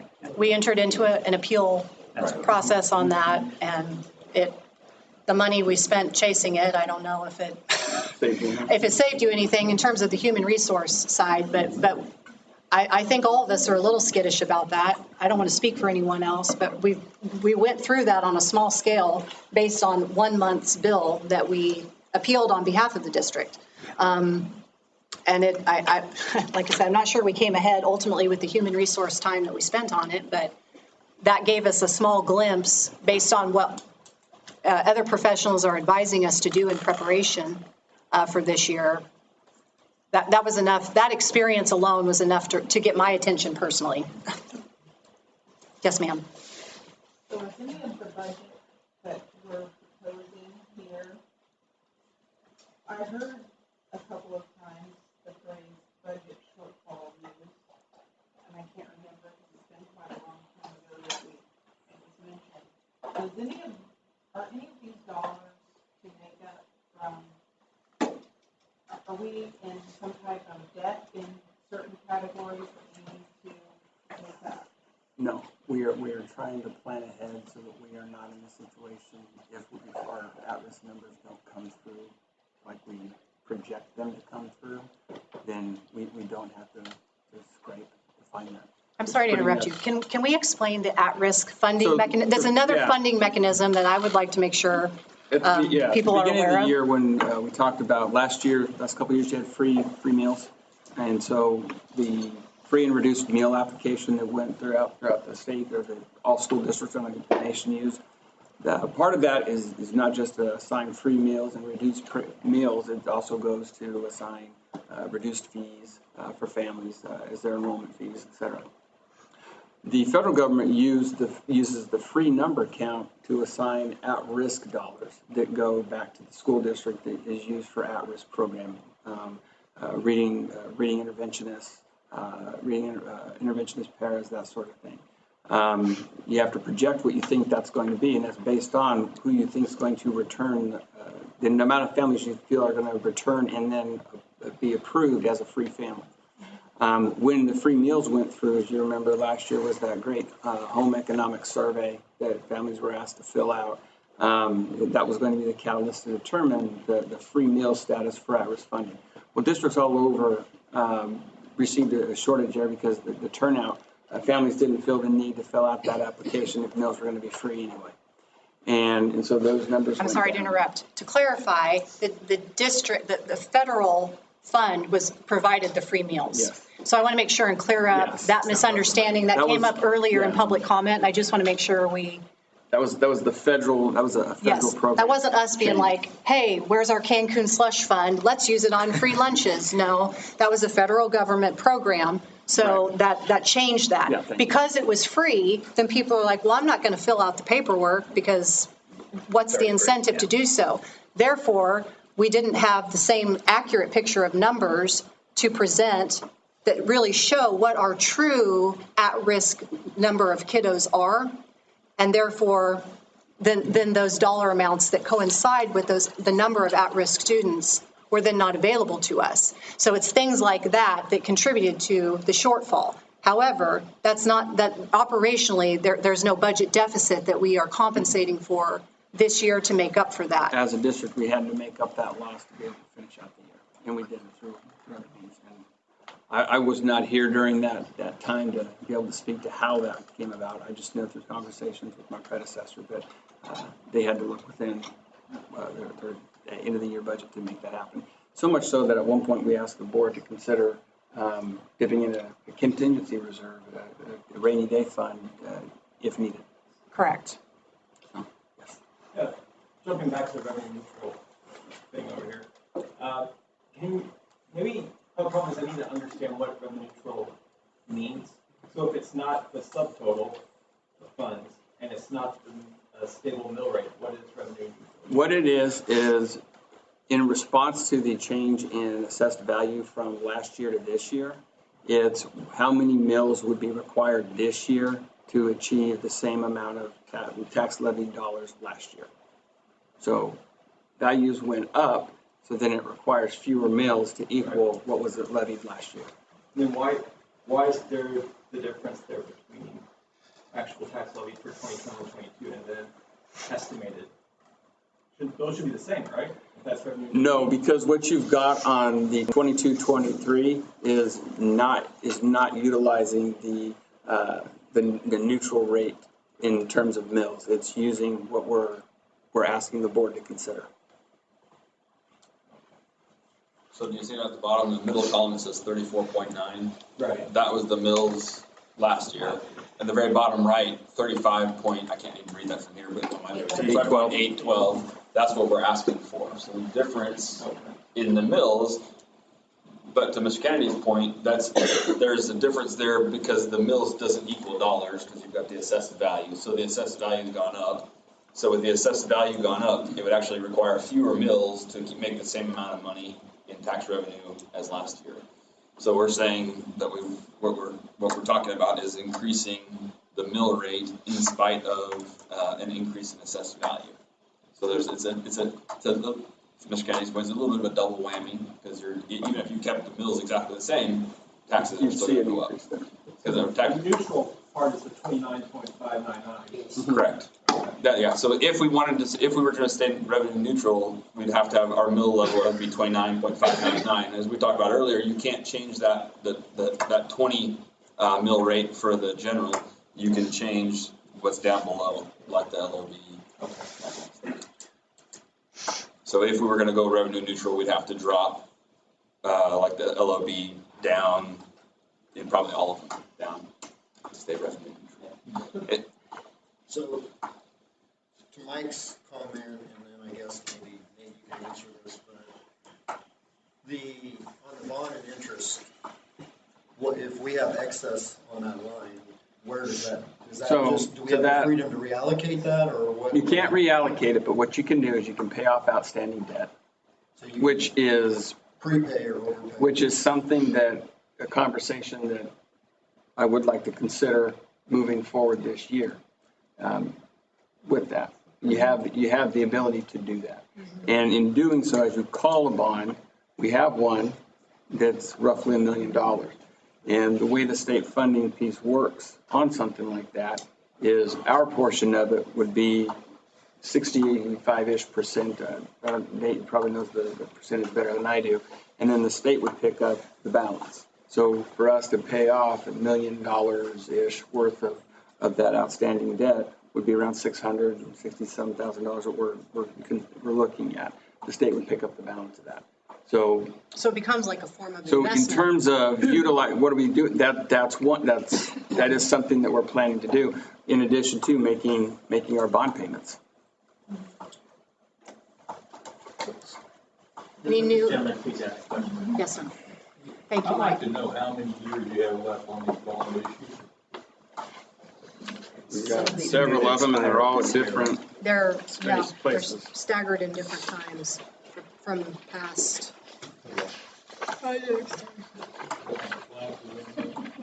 So again, we just heard a lot from Mr. Dodge and Kelly, Ms. Smith, that there's a survey taken. The dreams and aspirations of the community were put forth. You develop that into a plan, you give it to Mr. Dodge and say, go figure out. I use the word needs. Okay? Yeah. Okay, we all have needs. I can say I need a lake house and a boat. Mm-hmm. And those are things that I want to put into my strategic plan, but if I don't have the money, I can't buy it. Or if I have hard economic times, I have to stretch out my plan to achieve that goal. Sure. Okay? We've also heard about utility increases. Well, guess what? We're all going to get an increase in utility bills this winter too. Yeah. They're also going to be double. And that's going to have to come out of our budget against the tax increases that you're proposing here, the revenue increases that you're proposing here. And then we just learned that, well, it's not just good enough to fund the educational needs that were likely caused in part due to the policies that were set about getting kids in the classroom over the last 3 years. So we got to make up for that. And we want to do more things with whatever the capital needs are, whether they're buses or true maintenance on the schools or expansion, whatever the case. But not only is that a dream and aspiration, we want to pay our debt off early. Well, again, a lot of people on this side would like to do that too. And you're taking the money and doing all that because you got the widest open dream. You want all the flexibility in the world by approving the maximum possible revenue increase you can, and then figuring out how to spend the money this year.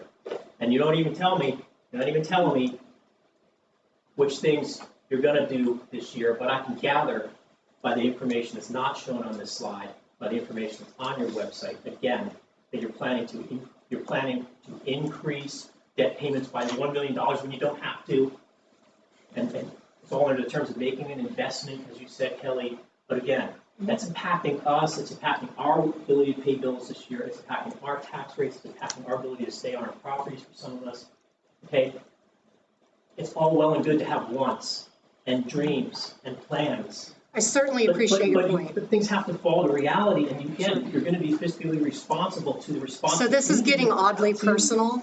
And it's all of us. And so what I want to make sure is that everybody has maximum. Consider a lower maximum. And I think that we are hearing certainly those of you who feel that way. What I want to do is make sure that everybody gets a chance, and then at a certain point, other board members who haven't had a chance to speak, or maybe don't want to, I want to make sure you get a chance to, so that it's fair, so that we can then make a decision about, if any, what we're going to do.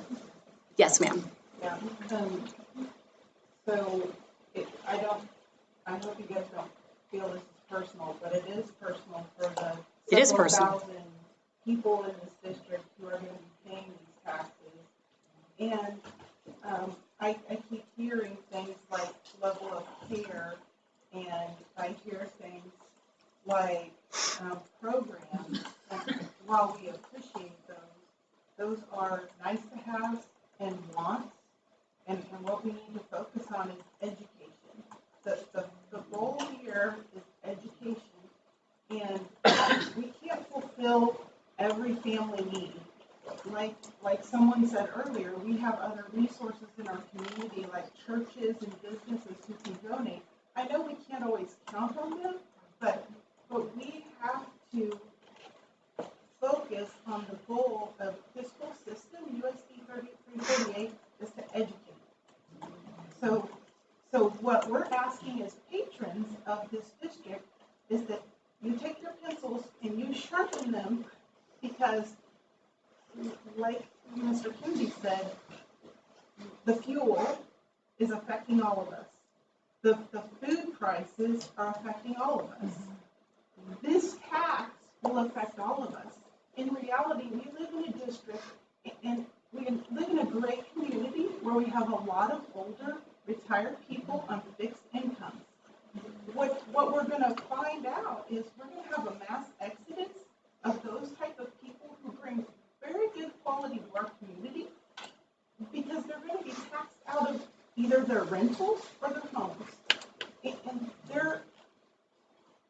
we need to do our best here, and you guys have a lot of pressure on you to do that, but we're coming as patrons, and we're asking you, we see the writing on the wall on this economy. It's not getting better. We're asking you to sharpen your pencils and not ask for 5 extra meals in the middle of post-pandemic highest inflation rates. We have to get better.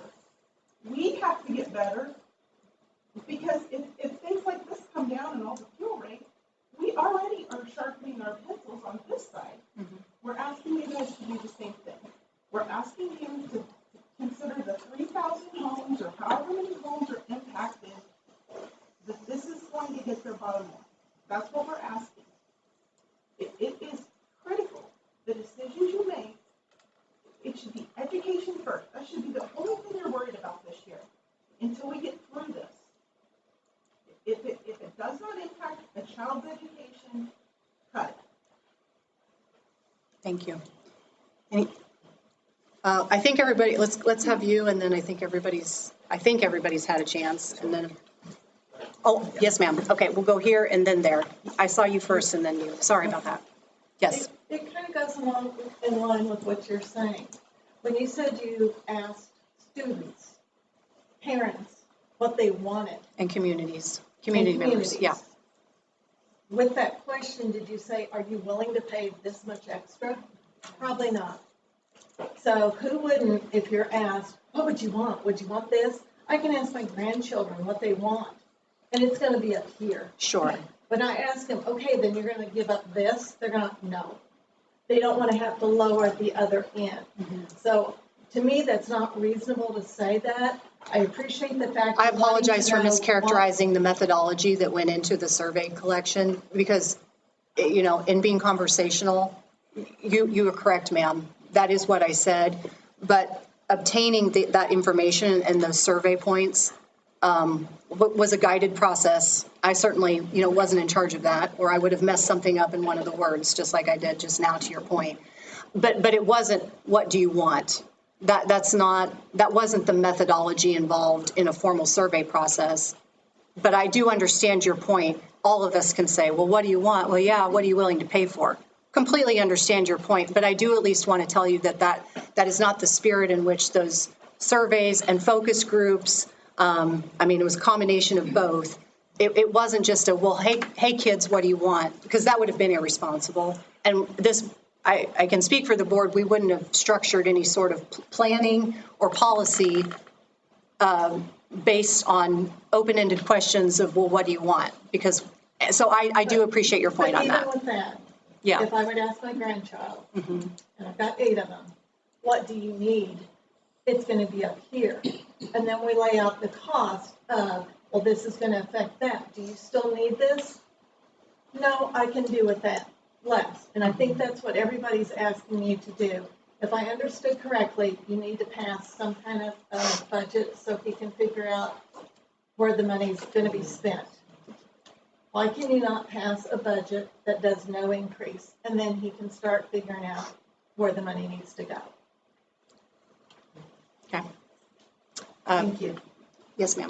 So I don't have actually too dissimilar statement. My first thing was that I think that when it comes to communities, I have 3 small children on this school district, and I am 100% us providing the maximum care for our young people because I feel like they're generations to come, but also I have an elderly neighbor who's 75 years old who is not going to be able to afford for him to stay next year.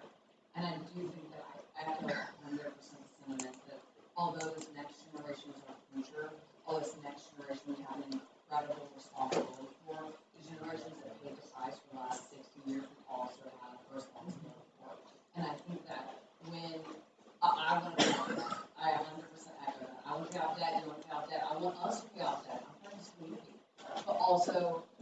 do think there is a humongous responsibility to be ethical to the people who don't show up. To be ethical to the 50-year-olds who don't have kids in this district, who don't even know this is going on. To be ethical to the 65-year-olds that are looking at going into retirement and are making their plans and don't know that their property taxes are going to increase. To be ethical to the 75 and 80-year-olds and have no idea what's going on.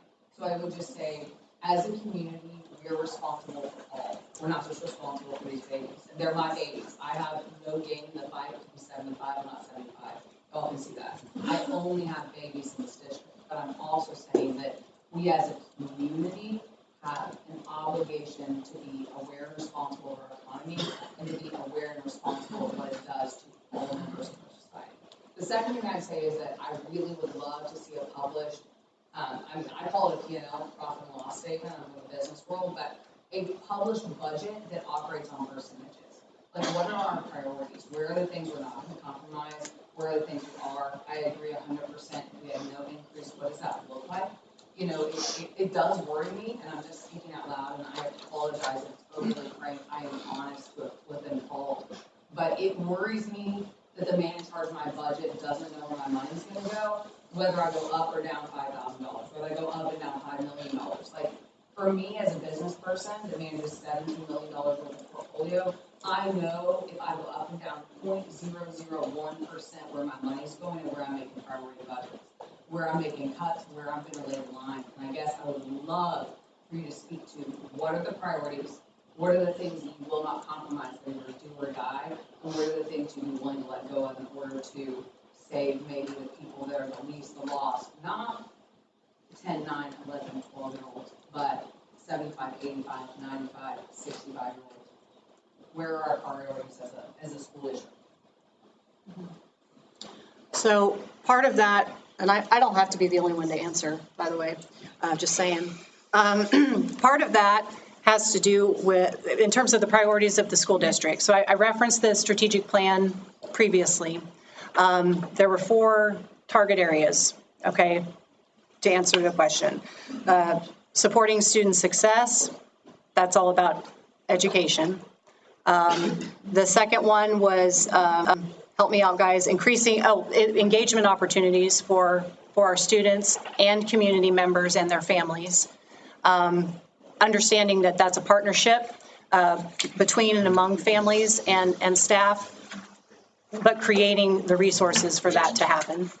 And then the third one, which is always the first 2, because it's about students, are the ones that I most easily remember, supporting the needs of students and staff. Well, yes, I'm sorry, and staff are going to be mad at me for saying that, for getting that. There's a national teaching shortage, and so one of our stated priorities, the good news is that we have not had a teaching shortage here in Baldwin, and there's a lot of reasons for that. It's a special community for a lot of different reasons, and the quality of staff that we have, the excitement of this year's new staff training, there were 19, right? 19 new staff filling those positions. We're competing with, because of our geographic area, again, one of our values, we are competing against districts who can pay more because they're bigger. The Spring Hills can pay more, the Johnson counties can pay more for their teachers. We want to keep our good teachers. But we also have other things that we can offer as part of being in a community, because Baldwin is a special place. People care very much about each other. They care enough to show up for meetings. They care enough to listen, even if something seems, that's not quite making sense, or I don't quite. We live in a really good town. So part of the value is retaining high quality staff, making sure that the national teaching shortage that's happened everywhere, to the best of our ability, does not happen here. As one example, and this was expressed as a need for program development, our career and technology portion of our curriculum was expressed repeatedly, not just by students, but also by parents, also by business and state legislators in the state of Kansas who have said, these are the trade skills that we are not seeing. This is what we need to have for kids to be career ready. College ready is important too, if that's your path, but career ready is also, we have a deficit in industry of kids who are ready to work. We have one staff member that can teach those classes on site. this board as a value has said we want to provide more with those programming. That's just one example of many. But the target area of that addresses recruiting and retaining high quality staff is an overarching value to answer your question, along with the other two about student success. And the fourth one is to have is regarding our operational effectiveness, making sure that we are taking care of our buildings to make them last, to get the most we can out of every space, even with changing needs, to make sure that our spaces are healthy, safe, and inspiring, because we want our kids to learn. Safe is a big word that is manifested as part of that value system. There are things that we need to do with school security, which is unfortunately a tragic reality of modern life. And there are things we need to do to make sure that we are doing our best to keep students as safe as they possibly can be when they are on school grounds and on school time. We've studied that already, and none of that is cost zero. So additional security considerations on how we do that. We want to continue. We share a position with the city, with the school resource officer. I'd love to have another one personally. That's my own opinion. I'd like to have one at each campus. The one we have does a fantastic job, but again, that's investing in people and positions to support the needs of the students. How does that affect education, to your point? I understand. Keep it simple. Keep it about education. We can't educate students if we don't have safe and secure buildings. So there is a little bit of a domino effect in terms of all of the big picture things that go into building a budget and the considerations that are asked of us to pull what lever for what reason. And here we are. I believe everyone has had an opportunity at this point to bring up all different kinds of things, and we'll take one more, and then we're going to move it back to board discussion. Okay? Yes, ma'am. So I love those priorities, and I super appreciate you being able to break them down like that. Can you put that into a financial perspective as far as what priorities are putting on each financial sector of these four categories and how much money we're having?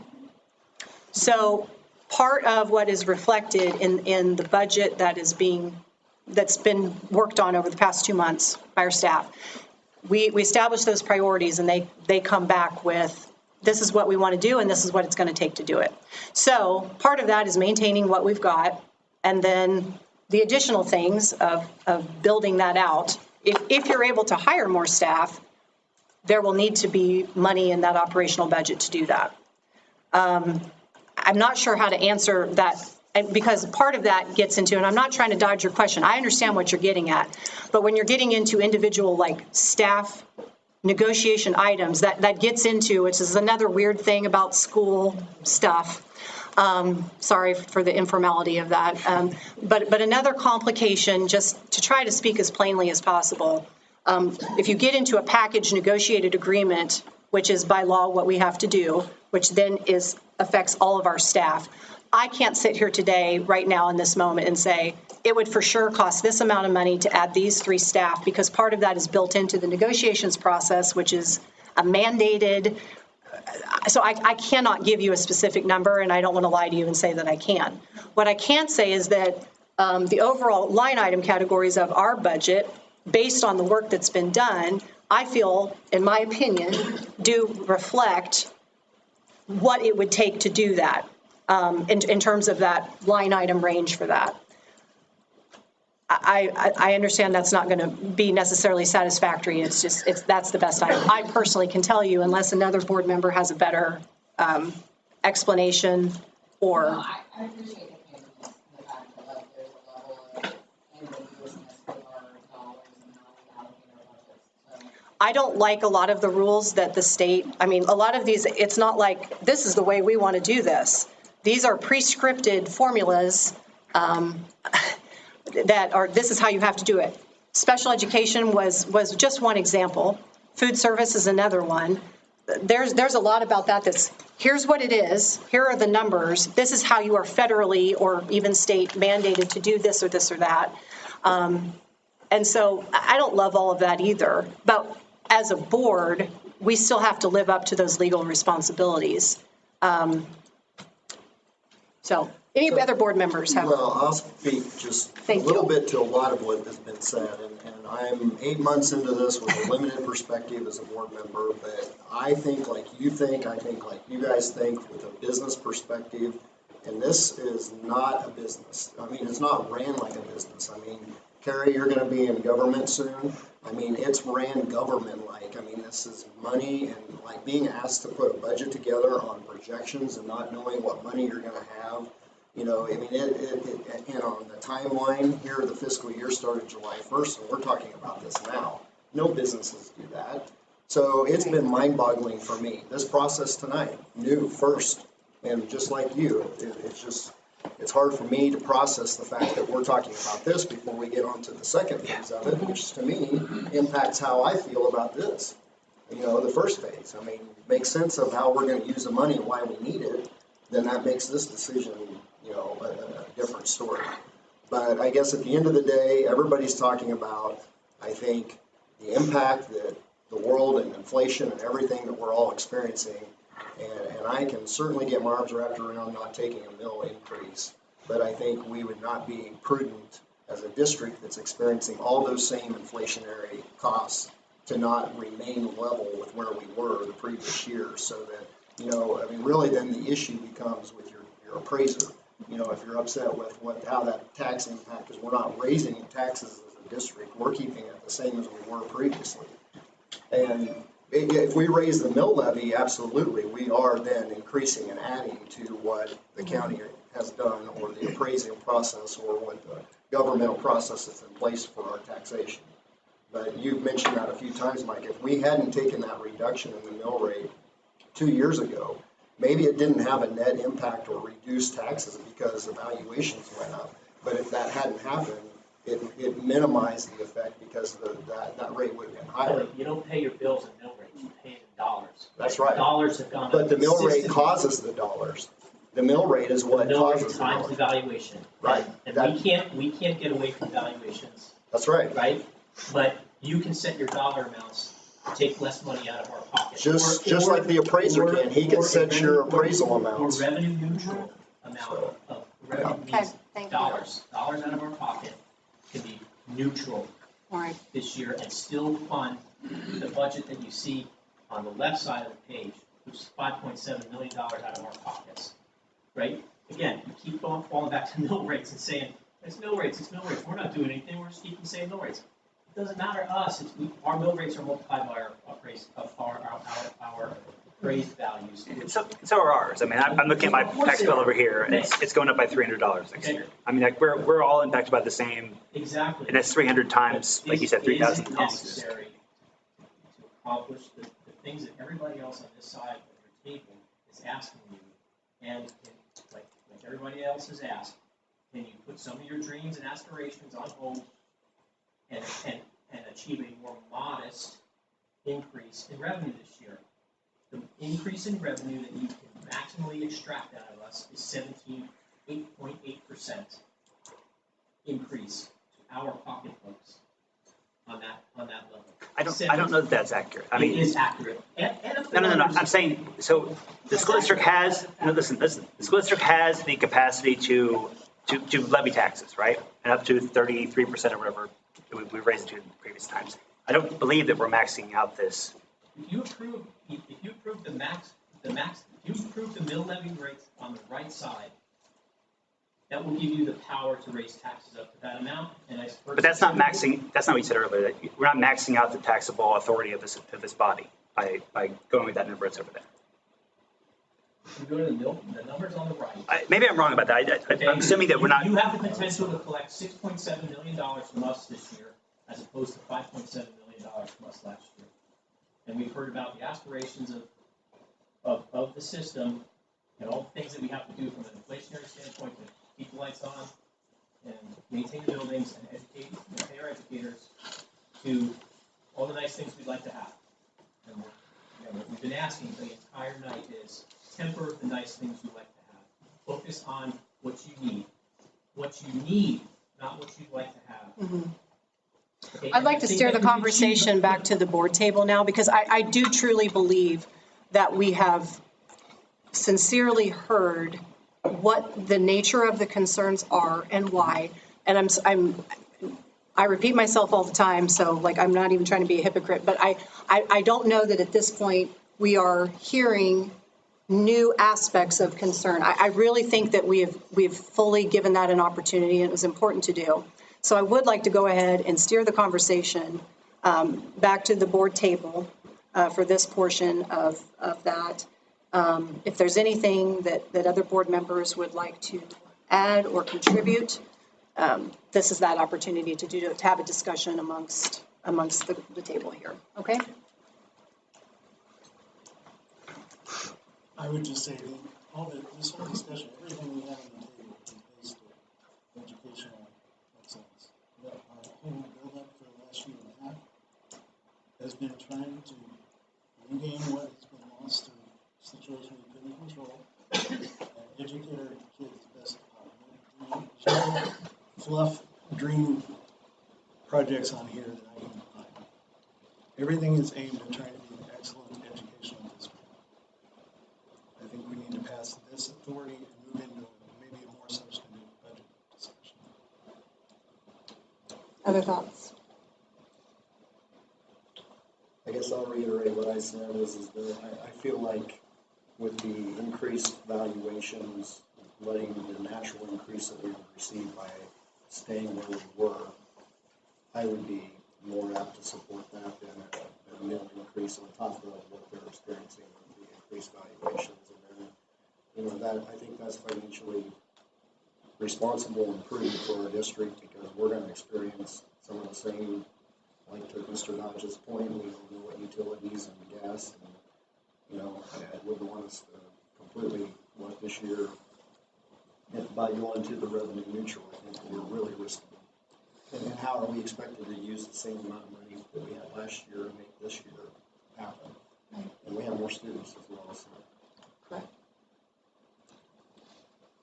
I do want to make sure, I don't want to stifle any other further discussion on the board, but I am, just to give you guys an opportunity to think more if you want to think more.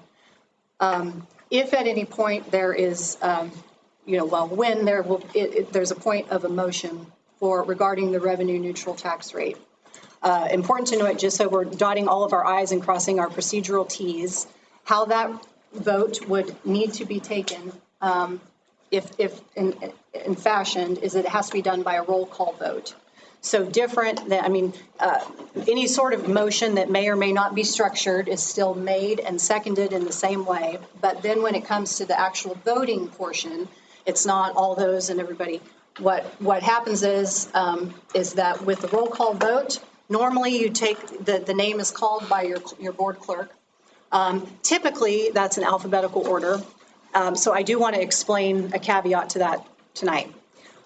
Because my name is at the top of the alphabetical order list because it's Bethel Smith, I felt a little weird about that because if I'm always the one going first, though my vote does not count for any more than anybody else's at this table, never has, never will, I was a little concerned about just starting there and me going first every time. It's not that I'm not willing to go first, but I felt like a more fair system. I was worried that might signal something other than in a way that would make people uncomfortable, and I was trying to be thoughtful about that. So because of that, all of our names have been put into a bag for Megan. She will call your name, and whoever that person is from there, they will proceed through alphabetically to honor that part of the best practices for parliamentary procedure. I did not know that Susan was not going to be here. So I did not either. Susan's name's in there, so if she gets drawn, then we'll move on to the next person. Set it aside and move on if I call her name. No amendment can be made to vote on. Well, no, because it hadn't been published. Okay. Yeah. Sure, thank you. Yeah. So it's if and when you're ready to get to that point, I just wanted to make sure you understood so that it didn't take anybody off guard that the voting process in this case would occur. Megan will call your name and then you respond yes if you are in favor, no if you are not. If you're more comfortable with aye and nay, it all means the same stuff, but that part of it will go differently. So, and that's required for how we take that vote. So.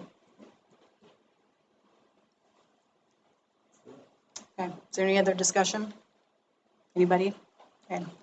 I move we accept the revenue neutral tax rate as presented. Second. All right, it's been moved and seconded, and now it would be called for a roll call vote. So Megan will draw a name, and then it will proceed in alphabetical order from that name on. Amy Parks.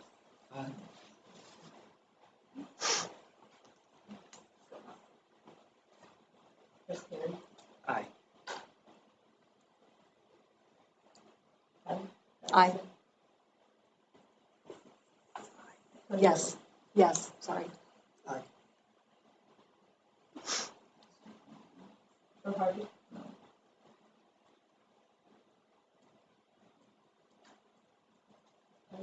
No.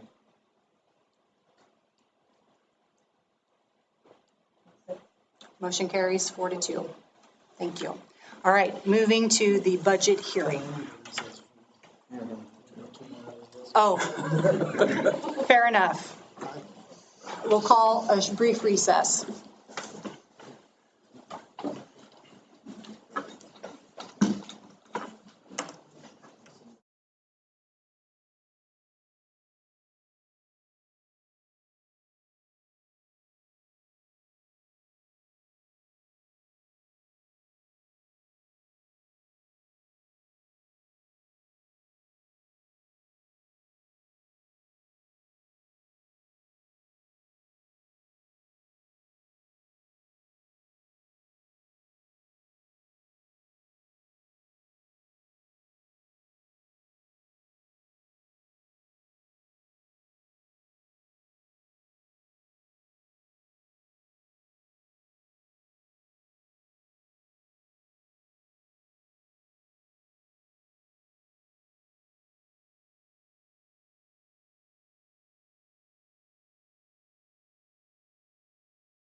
Call the meeting back to order for USD 348 special meeting. We'll move on to letter D, which is the actual budget hearing itself. Mr. Oler? Okay, give me a second to go along, just give me a second, here we go.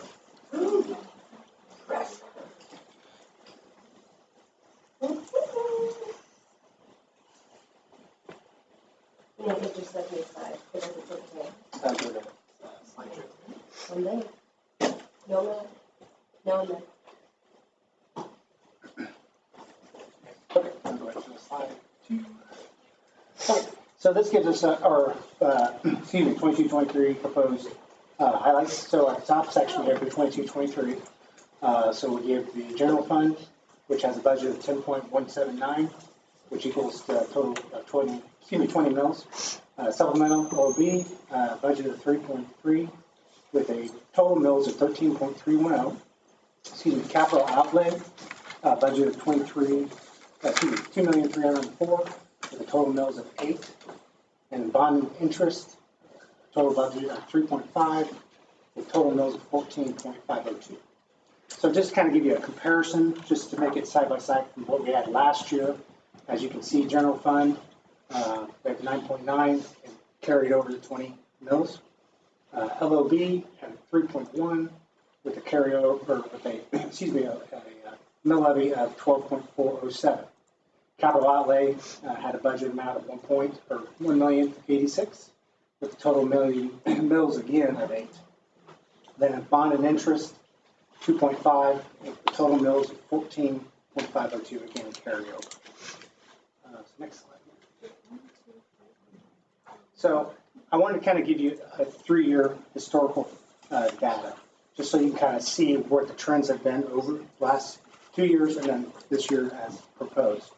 So as you can see, the general fund in 2021 was 20 mils, same for 2022, and for 22-23, excuse me. Supplemental LOB, 2021 was 0.265. 21-22 is 12.407, so a decrease. And then we're looking at a little bit of an increase of 22-23 of 13.310. Capital outlay, as you can see again, 7.99, 8%, or 8 mils, excuse me, and 8 mils again for this year. Bond and interest, we had 14.997 in 2021. We had a decrease in 21-22 of 14.502, and we carried that into 22-23. So the overall for each 3 years is 57.259 for 2021. 21-22 is 54.909, and then we have 22-23 at 55.812. So overall, total mill comparison for 21-22 to 22-23 is a little less than a mill, which would equal to 0.903. This budget summary is to establish the maximum limits for the 22-23 budget authority. Our total mills for each fund have carried over with no changes from 21-22 except the LOB. We are projecting an increase of less than 1%, or excuse me, 1 mil to the LOB in the effort to generate funds necessary to avoid a shortfall that was experienced in 21-22, as well as prepare for projected increases to utilities and to adjustment to rising operating costs in the fiscal year 22-23.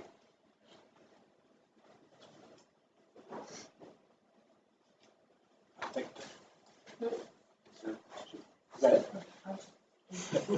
Okay.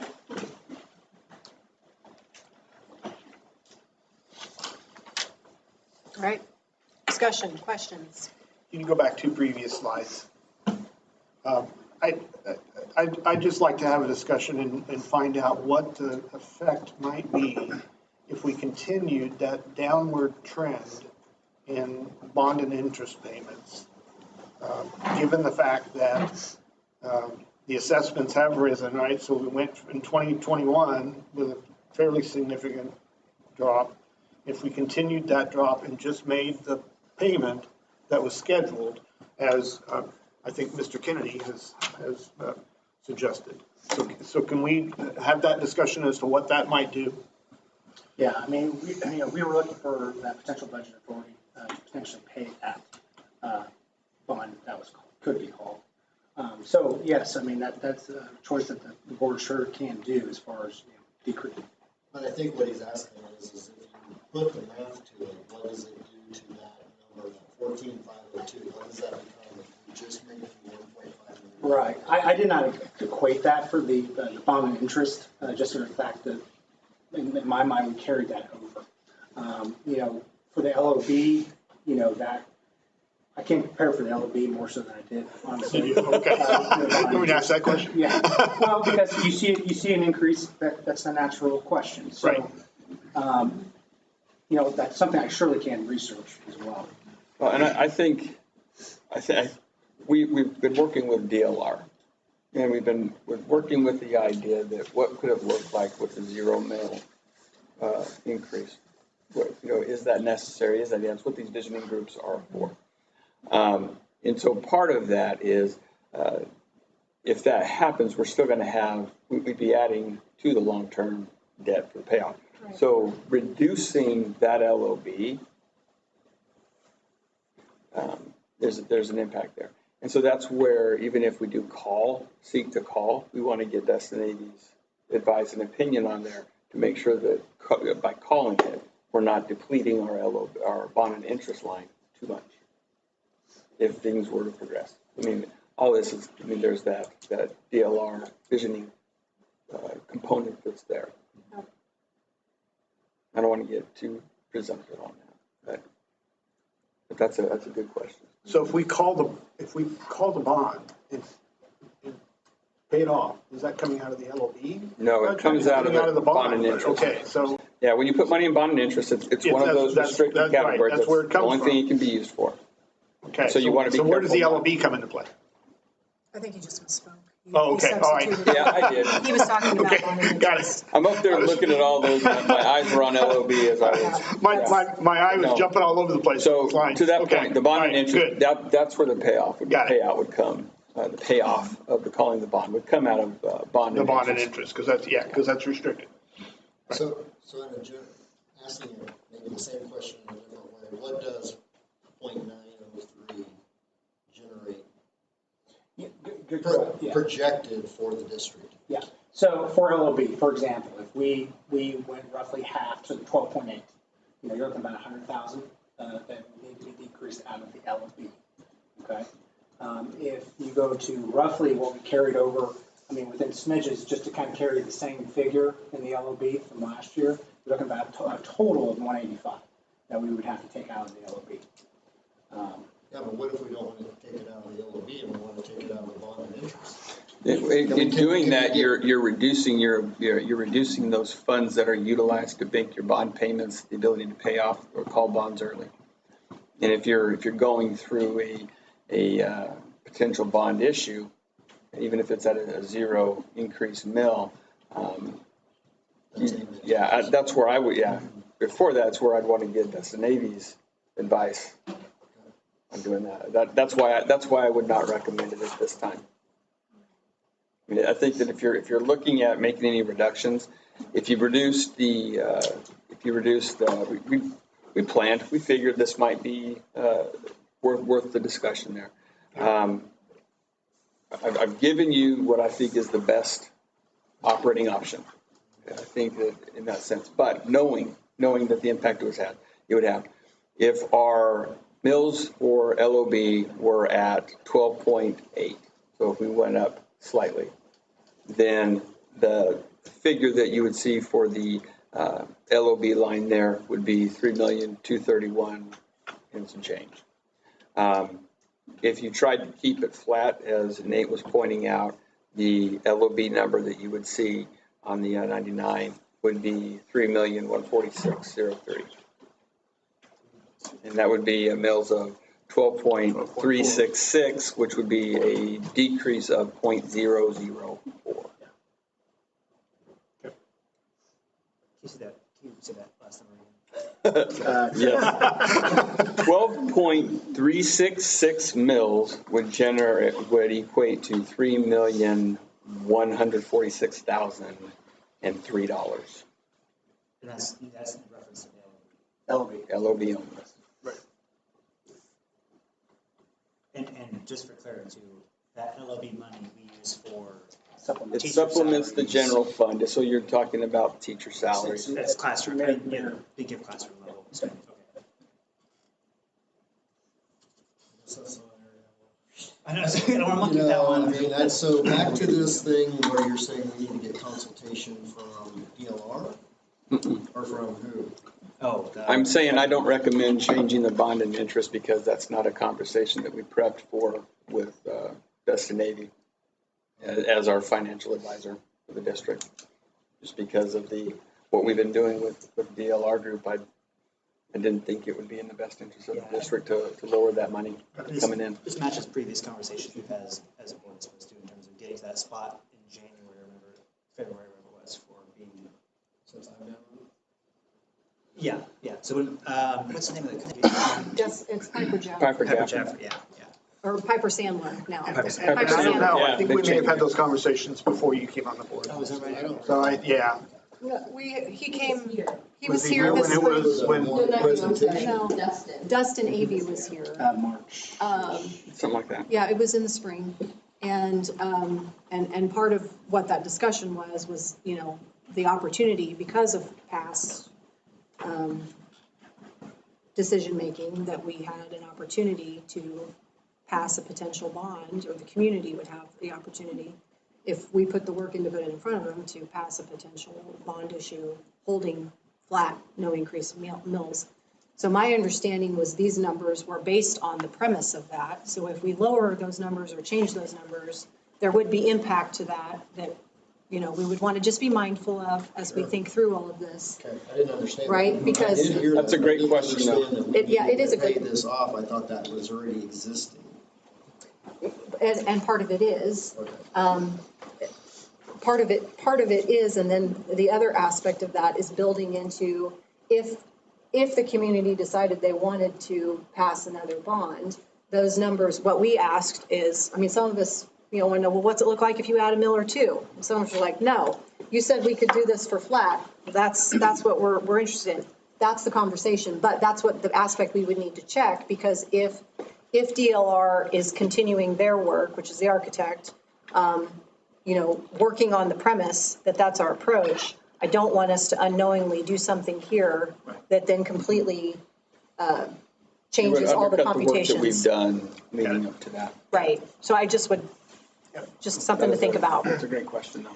Okay, so just to be clear, the LOB, the supplemental funds are, we're talking mostly just salaries, right? This is teacher salaries and, because the other stuff is. Curriculum, Curriculum. virtual Okay, education. curriculum. It's a mirror image of the general fund. Okay, all right. It's just, it's just the additional money that we put in to supplement the state funds. Yep.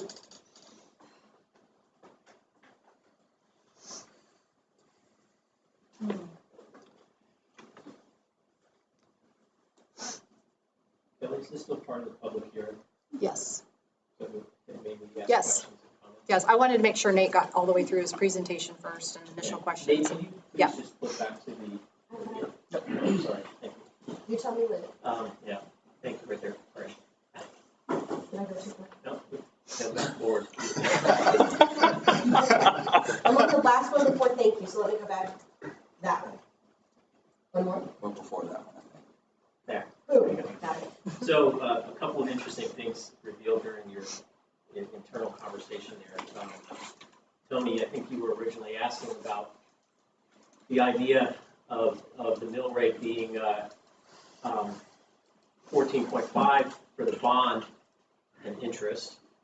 And as Mr. Oler presented, that would indicate that the outlay that's being proposed here is increasing from 2.517 million from last year to 3.527 million this year.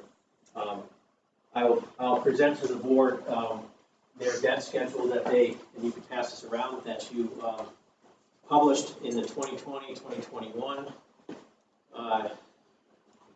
timeframe. It's on the website, and you can see there's a scheduled, a required principal and interest payments that are scheduled out through the termination of all the current bonds that we have, and that roughly equals 2.5 million and change each year, including this proposed budget year.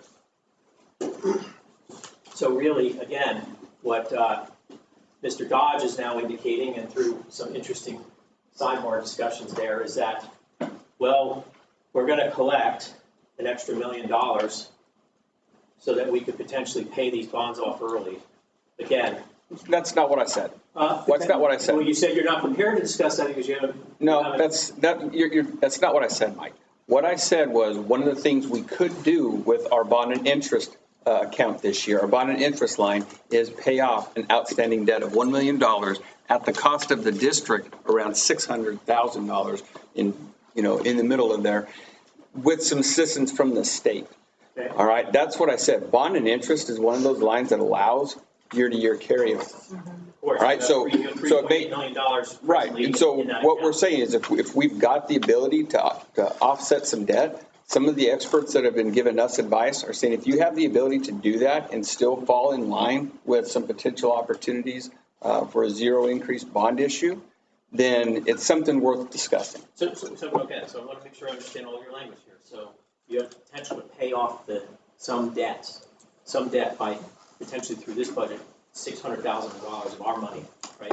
Paying off that debt is paying off principal on one of these bonds, is it right? Is that correct? It's paying off the bond, yes. Paying off principal on this bond. Paying off the bond, getting $1 million of bond debt off the books. So that is in fact accelerating the published the numbers you published in 2020 and 21. I know you're not here for that period of time. It's not something we have to do. It's something you could do. Now, your motivation for that, I want to be clear on that. I don't want to misinterpret you, so I'll let you answer this question. It sounds like you have an architect, and it sounds like you're envisioning some new structures, and therefore you want to be able to issue a new bond without increasing the rate of 14.5 in the future, so you want to get some debt off the books. Okay. Number one, is that right? Number one, we've not been shy about the fact that we've been investigating this bond issue. What we're doing is taking the opportunity with the funds that we have to offset some debt. So whether or not the bond goes through this is not something that we're doing so that we can issue in another bond. What this is doing is allowing us to take advantage of the opportunity to call a bond and politically position it for a vote by saying we're not increasing the mill rates for bond funding. But in fact, again, you are increasing revenues this year and perhaps in coming years to try to accelerate our current bond principal payments. In order to be in a position to issue or get a vote, hopefully a positive vote in your eyes, on issuing another bond at a mill neutral. My intention, I've always felt best practice from a financial perspective is to get rid of bond debt or get rid of debt as quickly as you can. That's what I've done personally with our family, and it's what I'm trying to do here. If we have the ability to do it, I think it's fiscally responsible for us to do it. You're being mistaken, though. Again, it's not your money. It's our money.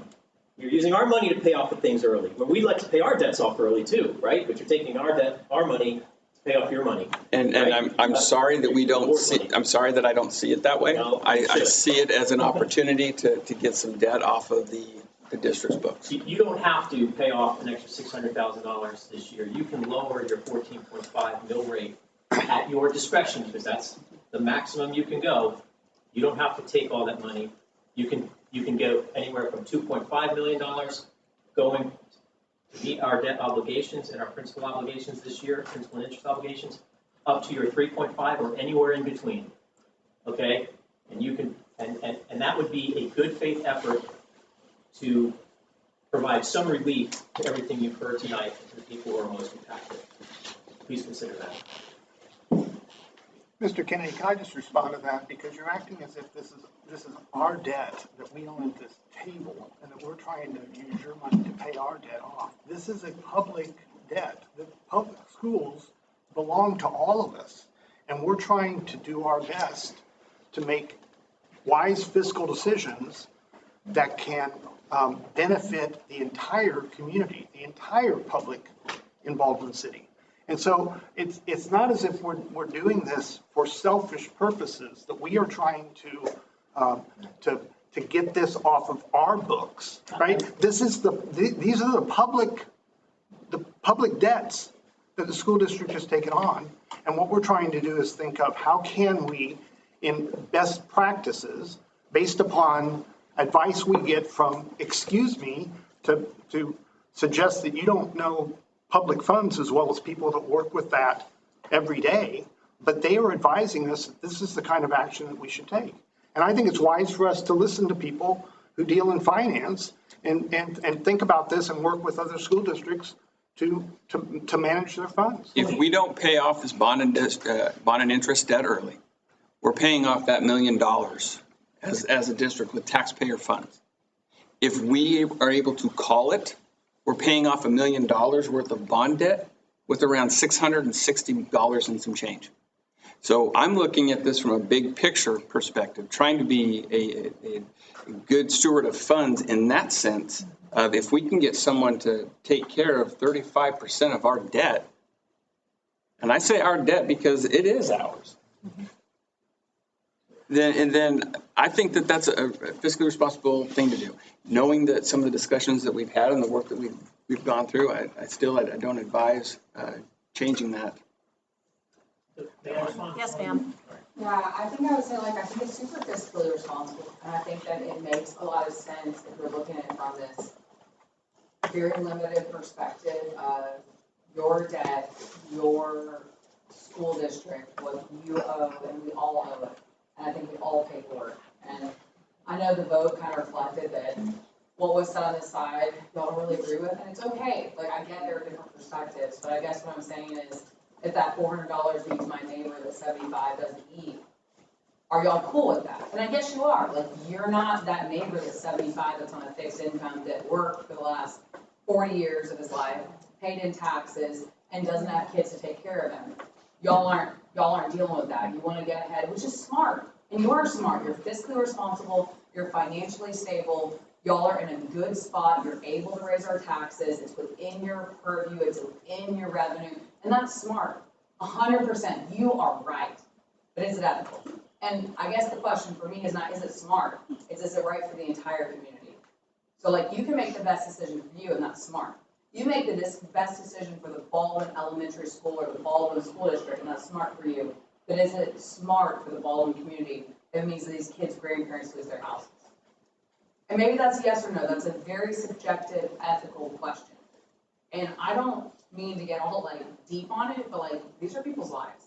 And I want to pay off debt. If we can be smart about it, if we can take the budget that she was talking about with other school districts, if we can put our minds together and think about how, from a food cost perspective, we make a menu that is really smart and really fiscally responsible and doesn't deal with the commodities that are on a huge increase, but still provides the right amount of protein, carbs, and fat. And we are smart about it. We employ the right people and make the right decisions and make the right, what did you say, sharpening our pencil, the right cuts.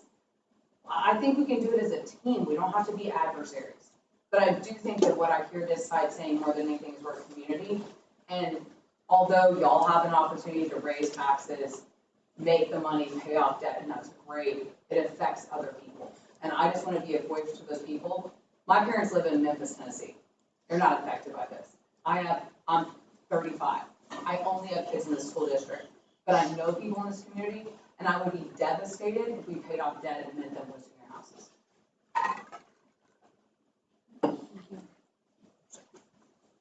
Yes. So I heard you say, Mr. Dodge, that we can use $680,000 or something to pay off $1 million. Mid-600s. It's just easier to say that. So, but you mentioned that it would save us 35%. But that's only on the last $1 million that we owe on that bond, not the full bond that we paid. So is that $400,000 to pay off early worth, we're trying to help you understand, is that worth pricing people out of their homes when we can use that to sharpen our pencil. And because I think saying 35% is disingenuous when it's only the last million. Because if I have a car payment and I owe 4 more payments and I decide to pay all 4 this month and I say that I saved myself 35%, I really didn't. I saved 35% on my last payment, not my whole car payment, all 4 years or however long. So I think that's where we're coming from.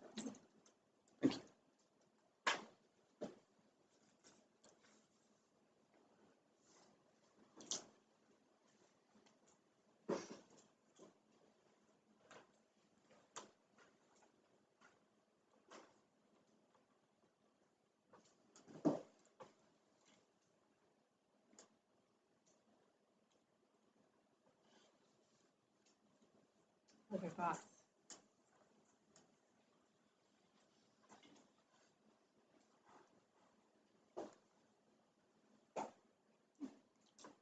So, question I have, are we going to be asked to vote on this budget tonight based on what we've seen right now? If we don't vote on the budget tonight, we don't have a budget to operate from. Because we'd have to start the whole process over. Okay. But what we've seen is all that we typically see. We don't get into more details like what's on, we haven't seen the document that's on the website or what was sent to us as far as the more detailed version, which is still pretty broad. There's a 150 that'll give you all the formulas and calculations that led to each of the lines that's on the website. If you want to see that. So I was just looking at the comparison. Okay. Right. Yeah, that's what we got. But if you're looking for what went into the calculations that are there on the full-blown thing, you've got a 150 that you can look at. Mr. Collins, does the 150 include the bond and interest payments and the capital outlets? Nate, bond, I don't believe that's in there. I think Exactly. that's so, more. So again, we've already talked about the bond and interest, which is your desire, or potentially your desire to raise an additional $1 million in revenue to keep the mill rate at 14.5. To try to accelerate principal payoff or debt, as we call it. But there's also a 1.3 approximately $1 million increase in capital outlay. If there's what projects are on the books, what's justifying a doubling of the capital outlay allocations for the current year? Do you have specifics? Because again, none of this is specific. If I'm going to go ask my accountant to give me $1 million to do something, he's going to ask what are you buying. So you've got what you've got there is you've got some carryover. Nate, correct me here. Help me with the capital outlay side. We've got a capital outlay plan or a long-term plan that we utilize with different projects. So within that, these are things that we allocate each department every year. One of the things that we do is we've tried to update our bus fleet with a bus every year. It's going to be, this last year we did that. It was the tune of $118 million. We've got different upgrades that we need to do within our department, different vehicles we need to purchase. We've got work that has to be done with safety and security. We've got technology comes out of that. Technology is a big one. Yeah. And that's been, Fine. so. I've got the list up here. Yeah, can you read the line items and they're all scheduled out? This is what happens this year, this is what happens 5 years from now. We see that. It's all, I mean, it's all. All of the numbers for the coming year that would justify going from 1 million to 2.3 have been published online? So what I'm saying is our capital outlay plan is something that's reviewed annually, is posted to board docs. It's in Nate, July, it's part of we our have any carryover annual from last year? process. I mean, it's not a secret. But it's not easy, it's not presented under the budget page of your website So for this year. It's not on there. But it would be I asked anybody's. this question earlier about the details, and I specifically asked this.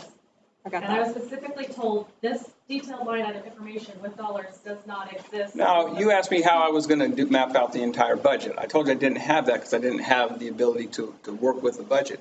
One of the things we have. This slide was created, And this slide was already created with slide. the assumption you were passing this budget. No, this slide was created with the idea to make recommendations to the board. We haven't had an ability to go through and parcel out how we want to spend how we need to spend these funds until we get through this process of it. How should I have worded that question then? Mr. Perry just said there is. Carrie, you worded the question, how are you going to allocate these funds before we've had a chance to actually approve the budget? I asked them a detailed budget of what makes up these numbers. I asked that question specifically. So are we not all seeing, I'm not saying this disingenuously, the R&R, which lists out, okay, special revenue. You want to say later? No, there's not, he said. I'm sorry, I didn't hear what you said. Can you say that again? I want to make sure we're talking about the same thing.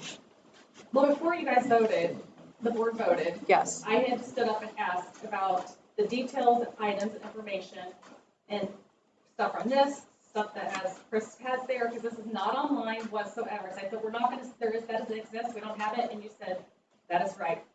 I should probably clarify. For capital outlay, that's a bit more specified because we do have to make that projection out. But we have one budget with all these things listed. I asked in general. Do we have detailed items? I can show you where the phone is at about what we put items. Yeah, some of those things get pushed from year to year, like junior high gym sound system has been on there for, I don't know, 3 or 4 years or something now. We kept. It has been accomplished now because we, allocate that money for it this year. It's in place now, and it sounds much better, by the way. But, so there's some things that this is in relation to capital outlay, not the other line items in here. So let's focus on that. Let's focus on capital outlay. Again, $1.2 million approximately increase between 2022 and 2023, the two budget years presented here. So there's a lot more things on your list, right? Yes, there's a lot of things on your list. Categories would include things like parking lots, mechanical, technology, transportation. What's the biggest ticket item? By category? No, by capital of the items you have on your list. Give me the top 3 big ticket items that are. It's like the intermediate center flooring is $120,000. HVAC replacements at the junior high and IC is $150,000. And we have another one computer coming. rotation, $140,000. Mike's been working on. Oh, sorry. Oh, that's the bigger. Yeah, so those are some of the bigger examples. Okay, so that totals roughly $400,000 to $500,000. Where's the? Well, in fairness, there's 80 or 90 line items in here. Okay. I mean, I guess. And do they total to $2.3 million? I don't have a total in stock.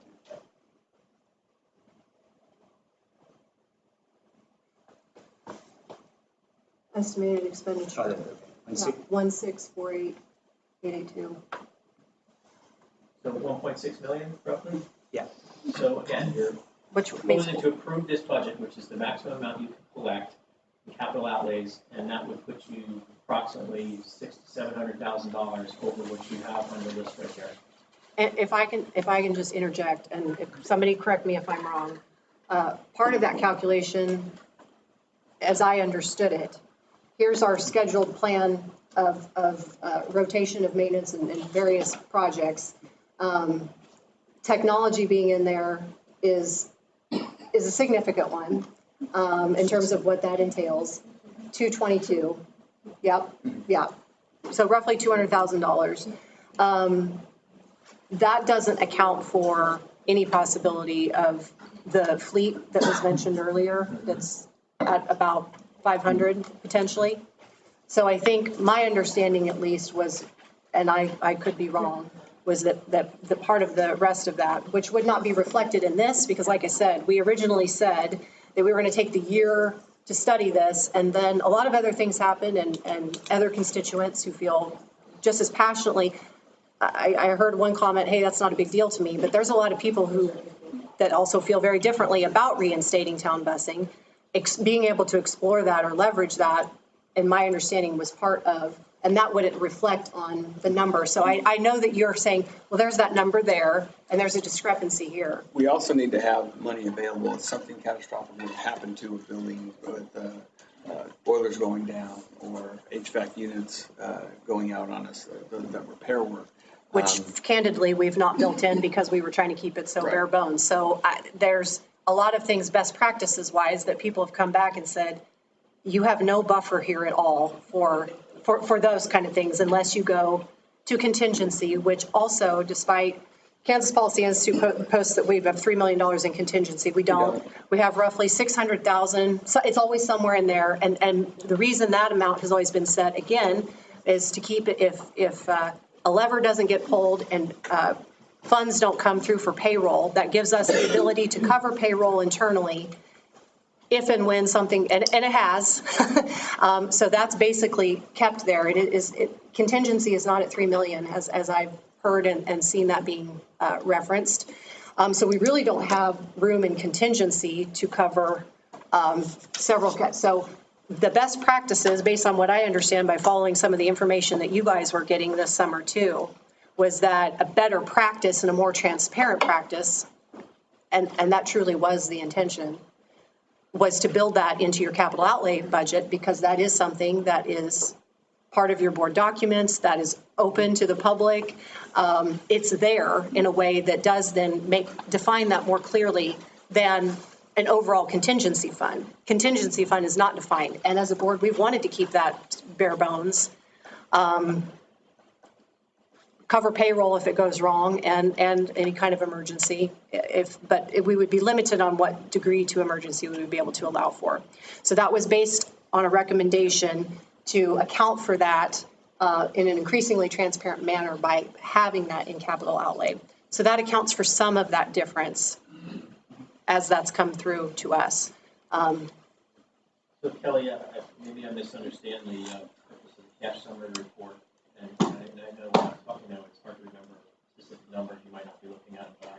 But capital outlay, we have a $962,000 buffer in that, which I'm assuming can only be used for capital outlay and is not in reference to your contingency fund. So if a boiler went down or an HVAC unit went down above and beyond the ones that are scheduled for replacement, we do have a reserve there strictly for capital. Again, you're planning this budget to give you the potential ability, and if the money's there, I'm assuming the likely spend on additional capital outlay above and beyond your needs list, which you have addressed there. And again, under normal circumstances, in a booming economy like 3 years ago, with low interest rates and low inflation, I think a lot of people will be for that. And again, it's in this particular coming years and certainly the hard years that a lot of people are going to be experiencing with the increased costs across the board that we're absorbing as well as you are on the school level. Again, the right time to do these things, or do we at least try to temper our objectives for that above that gap between 2.3 and 1.6? Knowing that we have $962,000 in reserve in capital account here. Again, give us something to take away tonight that you're actually thinking about reducing the amount of money you're spending.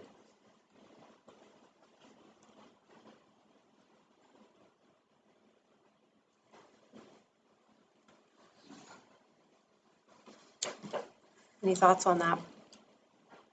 Just a clarification, you're saying that $960,000 is coming from the cash summary report from? Published on your website, dated July 1st of 2022. July 1st. Just to kind of clarify too, part of the confusing nature of these documents is one column shows the actual expenditure. Yeah. The other column says the budgeted amount. Right. It doesn't indicate, what was projected last year, what was budgeted for last year. Last year for capital outlay, in the document that was approved, the expenditures proposed budget was $1,603,000.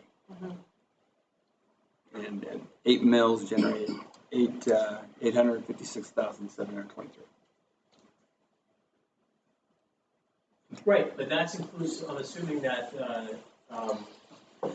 so. And it does, that also, what we've got with our budgeted, that also allows us to consider additional carryover that we have.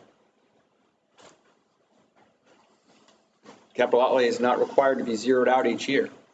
And so it gives us the, excuse me? That's why you have $962,000 in the bank right now.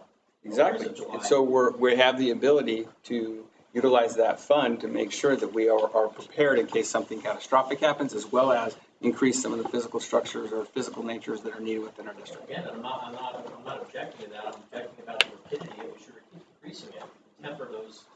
Temper those goals and save for longer, just like we all have to do once. And I hear you. I don't think that's the recommendation that I can give in terms of what I think is best moving forward.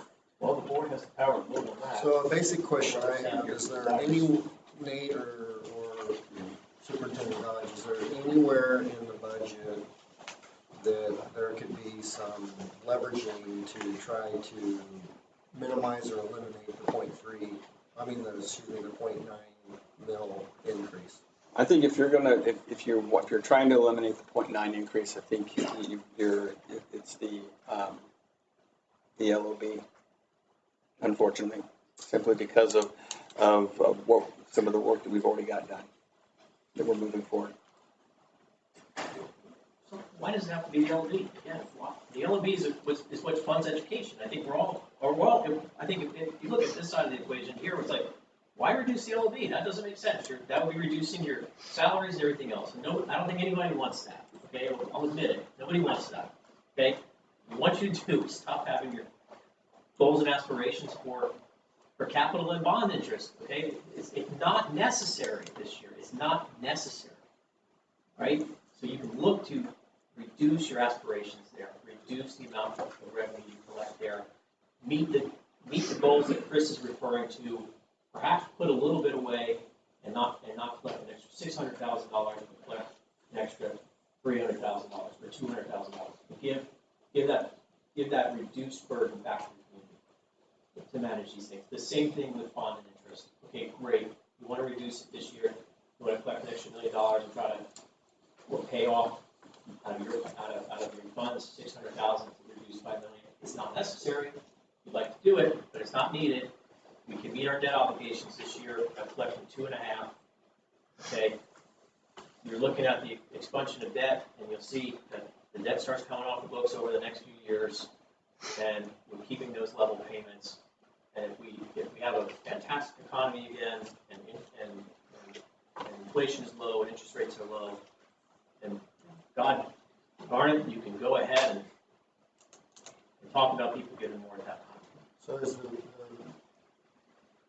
discounted bond call or payment, is that a 1 year opportunity?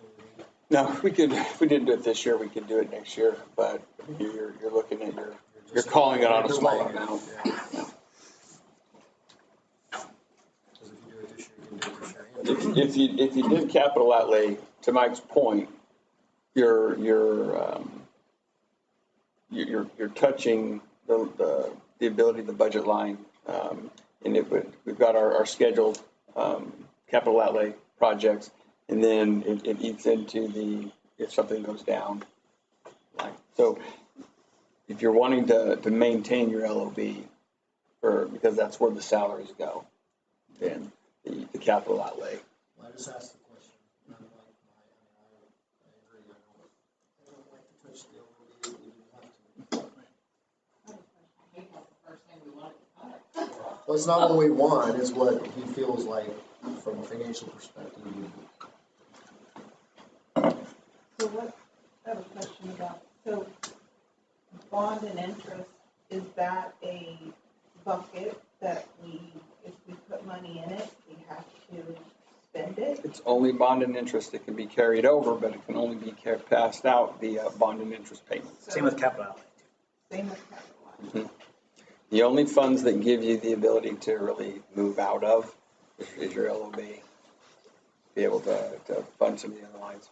So if you desire to do what you do and pay off $1 million this year, what's the logic behind keeping 3.8 currently you have $3.8 million of excess money in bond and interest. Again, from the cash report. So you have a lot of money in bond and interest right now, probably enough to pay off. You're asking me if by paying off the bond and interest, we're leveraging and utilizing the additional funds that we've been able to build up over time as things have happened and utilize it versus letting it sit. That's if we continue to pay off on our payments the way they are, I mean, What's the benefit of it sitting? It's not getting, are we earning interest on this money? that's why I'm wanting to utilize it to pay off the outstanding debt. So the 3.8. We have 3.8 in the bank. Not the money we're going to be getting in this year. We've got $3.8 million in the bank. After all payments from last year, we brought in, we paid off 2,517. We took in 2,556. Our cash balance that's in this account went from 3,764 to 3,803,000. So we have a ton of money in bond and interest right now. A ton, where you can accomplish your goal of without raising revenue to that category this year from 2.5 to 3. I do want to clarify. I completely get your point. I'm right there with you, thinking through how to do this. The numbers I'm looking at from the August 12th same report, the capital summary report, looks significantly different than what you're quoting right now. So, as an example, bond and interest, which is line 62, is saying it's at 1.4 million. Capital outlay is at 813,000. These are not insignificant amounts of money. I'm just saying that they're different than what you're quoting back because I think it's a previous. But is that a result of you entering a new fiscal year and now making the payments for this year already? And I don't know how that money flows in and out personally, but I mean, to the point. This is the end of your fiscal year, I'm assuming, June 31st, June 30th is the end of the fiscal year. This is cut it off. This is what we were operating, our operating budget last year. This is what we did. So moving forward, Chris, it's possible that you've already started paying things off in this fiscal year prior to receiving the revenue that you're proposing, right? And that's why you're showing a lower balance. So again, I think you, at the end of the last fiscal year, 2022 fiscal year, you had a lot of money in the bank for bond and interest. It seems like it gives you a lot of flexibility to do the things Mr. Dodge would like to do without necessarily going to the max of what you just proved in terms of mill rate on that line item. And again, it would be a huge benefit to the community. It would save the community, I believe, on the order of $250,000 if you reduced your goals. You can reduce your goals of what you're collecting from us on that particular budget line item because you're not getting $3.5 million from us. You're getting somewhere on the order of $1.8, $1.9 million based on the 14.5 mill rate. But again, you can reduce that to historic levels, 1.5, 1.6 million from us in order to achieve those goals. Because as Mr. Dodge says, you're getting money from other entities when you do in that particular category. So I really do think there's an opportunity here to try to meet the community's needs as well as some of your needs by looking at how much reserves you currently have. Yeah, I would disagree with that statement. I'm just thinking through the implications on like the 5-year plan, the current realities of budgeting for like again I'm looking at $300 increase in my own property taxes as well here. I personally, and based on the conversations thus far, I don't think there's going to be a stomach for any of us to start talking about reductions in the LOB because that's going to ultimately impact what we're doing for kids there. I would certainly entertain ideas on how we can still be fiscally responsible and either reduce that mill levy rate for capital outlay or that bond and interest consideration as well. But again, we haven't prepped for that conversation. We also didn't point you in that direction either. So I just want to make that clear that I'll entertain those conversations about none of that. So something resolved in this moment today. Right? When was that 5-year plan created? Over the course of the last year or so. So that was prior to the inflation increase, so yeah. We are asking you to consider that as well, because any 5-year plan, when the economy is great, has a lot different outlook and goal set than when we're in an inflationary growing interest time. So, Yeah, because the interesting thing about, why they fund schools out of property taxes is because it's supposed to be a stable amount of money. Like, it doesn't fluctuate 18% typically in a year. So Yeah. the things that we're experiencing now are I'll use the unprecedented term here again, because we've used for the last 5 years. So this is a very unique scenario in which property rate values have skyrocketed, and it has a resulting impact on all of our budgets and inflationary factors here as well. And so I don't disagree with either that we, the community has pointed us in the direction that is this 5-year plan, right? And so we've asked Mr. Dodge and the rest of our leadership here to help plot that course to get there, and that's what's represented here today. And I completely agree that factors have changed in that. I mean, grocery bills are 10, 20% higher than they were last month, it feels like, right?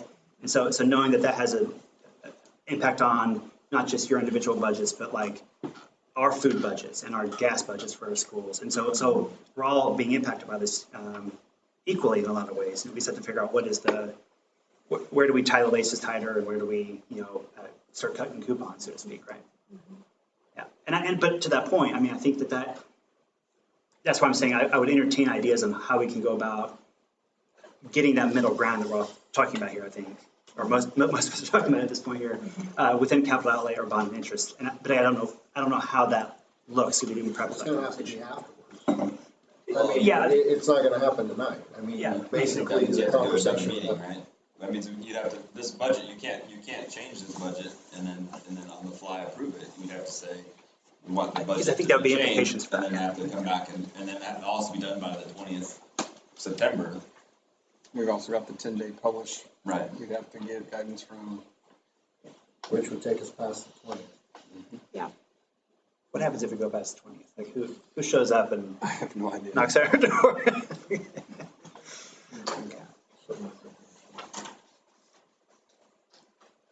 So then are our options to not accept the budget or to approve the budget? You know what I mean? Like if we're gonna go past that. My understanding is that we publish, what we publish in paper for the budget is we publish cap. Okay, so you can get modify it lower. You as a board can go down. You can't go up. Right. Can't exceed it. Right. But does that mean, again, when you publish that budget, those are the mill rates that are gonna be assigned to our tax bills that we're gonna get in October or November, that are due in December and in March or whatever it is in 2023. So The revenue, those rates, those were just the caps. What we approve here, Mike, is what then is going to be. yeah, right. So if you approve this and say, well, we just won't spend that If it's money, approved, you're still gonna collect the money. if it's approved as, You're still gonna collect the money, you're just not, you may not spend it, but that doesn't provide relief. All right. That I'd like to hear Mr. Dodge's response to that. if it is approved as presented, then what was passed on the revenue neutral rate is what would go. If you make the amendments as you talked about, the changes as you talked about, we can still pass that. What changes are we talking about? What's that? If you're changing the mill rate to capital outlay, if you're changing, because we've set those caps, that's what. But do you know what that number is yet, dollar amount? Nate? Because I feel like I'm just like throwing random. 1 mil is going to generate, what did you say earlier, about 100,000. So we just need to reduce like one line item by 100,000 or there? No, I would say, look, if you took the approach of, here's the extreme, right, which is kind of extreme, right? If your obligated bond and interest are $2.5 million this year, and you desire to pay more, okay? You can sit here tonight and say, well, we can reduce the mill levy on bond and interest to get us to $2.5 million, and that would be like 12.2% instead of 14.5. That would bring us down. Mills, you mean, or percent? Huh? You said percent, but do you mean mills? Mills. Okay. 12.2 mills would get you down to 2.5. Would get you down to the same revenue collected from taxpayers, doesn't bring you down to 2.5 million. Bring you down to 1.6 or something like that million, which is what you collected from us last year. Okay, which would be a $250,000 relief to the community in terms of your overall taxes on that line item. Okay, and then You can explore paying as much additional principal off as you like based on your reserves. That's one extreme. Or you can go somewhere in between and say, you know what, I'm gonna reduce the people's taxes by $100,000 and I'll set the mill rates to do that. I guess I'd be interested in knowing what reducing it by 0.903, which would take it down to 13. Here, if you look on the second page of your what code is this? The notice of budget hearing is there. It's a assessed valuation. It shows there the capital outlay assessed valuation. 1 mil of capital outlay is $125,471. Or Which page are you on? that's not right. It's on, I'm not saying that right. Which line is it? it's, so here's capital outlay. Bonds, that's different though. I think that's what you're looking Yeah, at. Is that just scratch what I was about to say. I was wrong. assessed valuation line, number Yeah, 3 but is what you were talking about. and I was wrong. What I was going to say, I was off. I've spent a little time with these numbers, can't tell. So again, I have done some of these calculations for you. 1 mil is about $125,000. So if you're looking at making a reduction again, It's just basic math to me, is you reduce the total mills on the bond and interest to 13.599. It puts us, we got rid of that 0.903. Would that be accurate, or am I not thinking correctly? you would be accurate. But do you, knowing with the work that we've been doing with DLR and going that route, does the board want to go? I guess I don't understand the impact, so I'd have to, that's why I'm saying that would require us having some sort of a follow-up session. It would just be notifying Dustin that that's what we've done. And But not understanding the impact. right. It was my belief that we were going to try to keep that stable and flat. And that had been not changing. And I agree, I'd like to. I think we'd all like to. That's why that's why I prefer the capital outlay over the bond and interest, because we've got so much going on. So if we said 8.5 on the total mills for capital outlay, I'm just spitballing numbers here, but that would pull in what? Or drop it to 8 or whatever. That's more than. Well, we'd have to drive. Or sorry, drop it to 7. We knew what you meant. Yeah. Okay. What time is it? Yeah. Too many numbers in my brain. It's So- not hard to figure out, I mean, if that's what you want. What your goals are. Yes. What do you say? I don't want to undershoot what we have already allocated for capital outlay, for instance. Without, or bond interest, like we have, that seems more consequential to shoot that one. And, like I know that a lot of work's gone into populating this chart in the first place as requested. So I don't want to just, knee-jerk react to this. But I also want to be responsive to the conversation too, right? So again, is there any latitude for you guys to study this over the next few days and try to propose something else? Or is there, I've heard that obviously you need numbers by a certain date, but is there some disclosure period that's needed in order for us to reconvene? That's what I don't know. Yep. Yeah. We can't redo these numbers and vote on it later. We've got to make the decision tonight. So again, We've got to make it on the fly. On your advice is what you're asking, which is. So you're accountable if we mess it up. How about that? I'll take the heat. Well, we would take the heat for this. You would not. No. listen, we'll take the heat regardless, so just get used to it. All right, so go ahead, Tony. We're the ones that have to vote on this, and you're crunching these numbers and just throwing them out here and sort of saying, why don't you guys do this, why don't you do that? We're the ones that are publicly sort of responsible for this budget. Understood. And so, They make a point though, that you are responsible for them.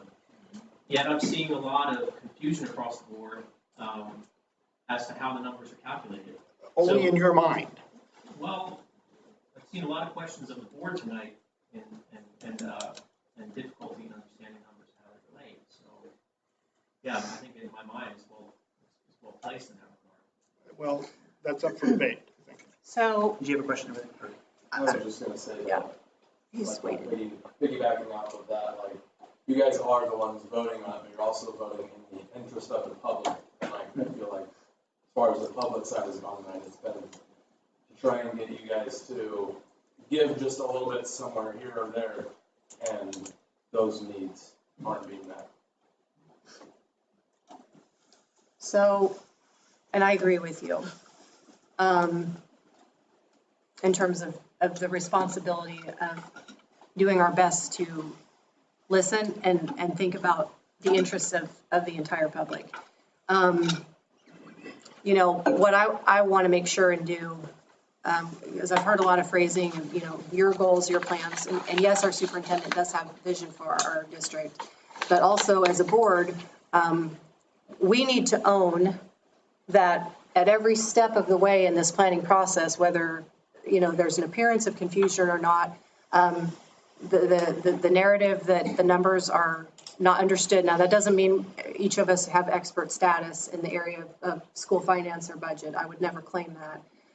But there has been intent study, intent preparation based on the things that we gave these folks to do. Chris made the point earlier that has culminated in this. So if there is an appetite to make some change to that, what I want to just be clear about directionally is that the board can and should own every part of that. Mr. Dodge and Mr. Oler have done everything that we have asked them to do. We previously approved the intent to notify the public back in July, unanimously to publish the R&R and to proceed through that process, okay? That's important to know. We also unanimously, at our last meeting, approved the needs assessment, which is the process that is now, and I think it's great. I think it's a great thing from the state, and I like it too. To identify that, you unanimously approved that piece of it too, which was the next step. Every piece of this timeline was sent to all board members in July from our finance director. Say, in order to be compliant with all of the statutes and all the rules from all the things that we have to do, we'll do this in July, we'll do this in August. I'm going to send you all of that so you have time to review, which was our homework to do, certainly. And then there will be action taken on September 14th. You know, that information to us has been there for a while. So I just want to be really clear that these are hard decisions, but everything has happened in timeline as we asked, and it has been delivered. So thank you for the work that you have done on that, both of you. And the consultation from everyone from Craig Neuenswander at the state to Dale Dennis, who has been guiding, this is what you need to do. Glad to see you're doing that. Some districts aren't doing it. I mean, every piece of this has been, there's been a lot of time and effort. Now, that doesn't mean that we get to this part and we say, well, okay, we're kind of feeling a little different now. That's fine. That's up to the board. But if we do so, I think it's in the spirit of fairness, we also need to adjust some of our expectations of what we have laid out, because we do vote. It is our responsibility to make those decisions and to set those directives. So if we adjust on part of that, because it isn't, we want to be responsive to everyone.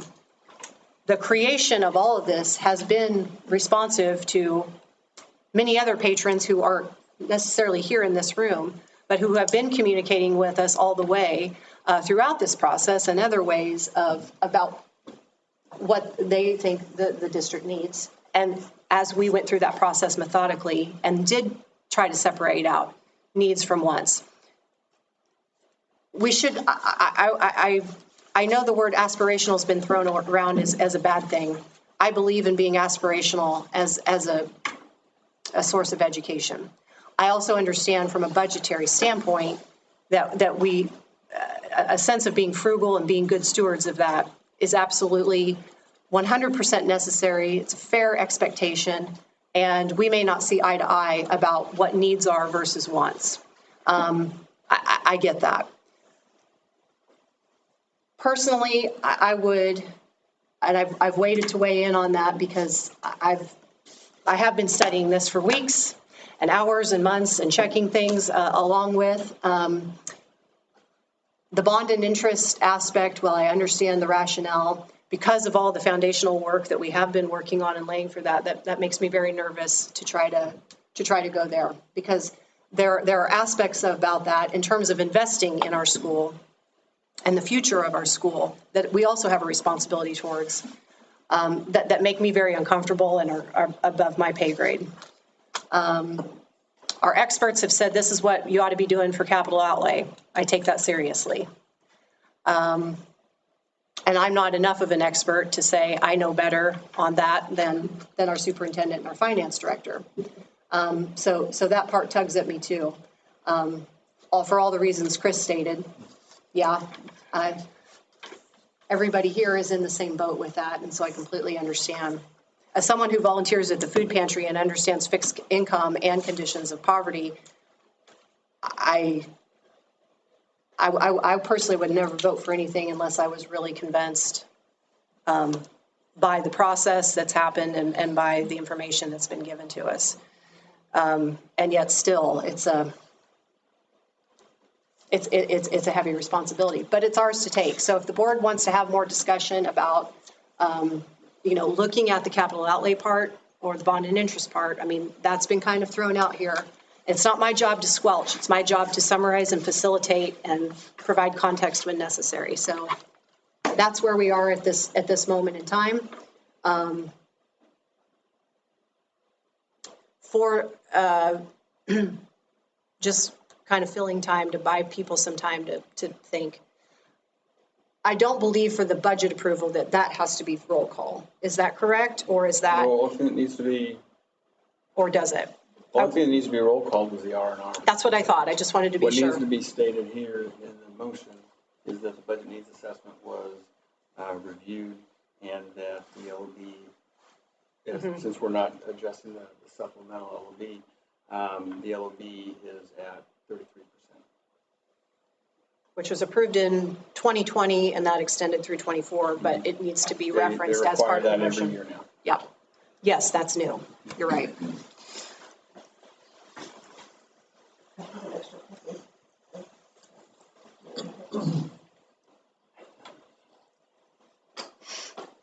So by my calculations, if you drop the capital outlay by a mill, that would take that budget to just over $2 million. That's where I think it's going to be the easiest, not easiest, that's the wrong term, I'm tired now. I think that would be the location to absorb it more so in a non-disruptive way. Because I've got one of those mills calculated at $288,000. So I want to point out that the mill rate there, you have to multiply that mill rate by, on page 2 of the budget, by the assessed valuation assignment for this year, which is $125,471,000, to understand the impact to the taxpayer. So I'm not sure how you calculated it, Tony, but I just want to make sure that it's you're not, the budget there is not completely funded by the taxpayer. The 2.3 is not completely funded by the taxpayer. Right? It's a fraction of that. So the actual, to your point, and I'm sorry, Mike, I interrupted you. It's okay. To your point, 1 mill is around $125,000 to that. So you're taking what was budgeted at $2,304,085, subtracting around $125 million. Correct. Yeah, or 125. Golly, I'm tired. It's okay. 125,000. Right. And that's where that, to me, from a operational standpoint, I think we can absorb it there and not be disruptive with some of the other things we've got going. It allows us to maintain the supplemental LOB, which I know you've spoken to as a desire on that front. One of the things that we'll notice, but in just being transparent, once you reduce a mill, as you've experienced tonight, it's very difficult when you have to get it back. So, but we're not. right now, but in the future, if we ever have to get it back, that's what I'm. That's what you chastised me about this when we talked, like, well, you were If I stupid. get back up 2 years ago, I wouldn't have ever given them back. But with that being said, by just adjusting this budget, we are not giving, it's not changing the mill. It's just changing. You have to change the mill to have the effect on the taxpayer. I thought we just already voted on that. That was. Those were the caps. Set our Yeah, cap. because what we did, because we can come down, we just can't go above. We can't exceed it. So to be able to change this, you have to change it. So again, it's thank you if you're considering that. I want to say thank you for considering that. So I'd love to have more, and again, I'd love to have you look at the bond and interest in a similar manner to reducing it as well. In terms of the mill rate, because again, there's opportunity within the excess funds you have in your accounts to achieve the goals of this Dodge, or to meet halfway. In other words, take some of it out of what you got in reserve, give some of it back to the taxpayer. Reduce a bill there. You're giving back again $125,000 to the taxpayer. That's $250,000. It's not the million that I would like to see, but you know what? Again, we can work within this playing field and hopefully, give some relief.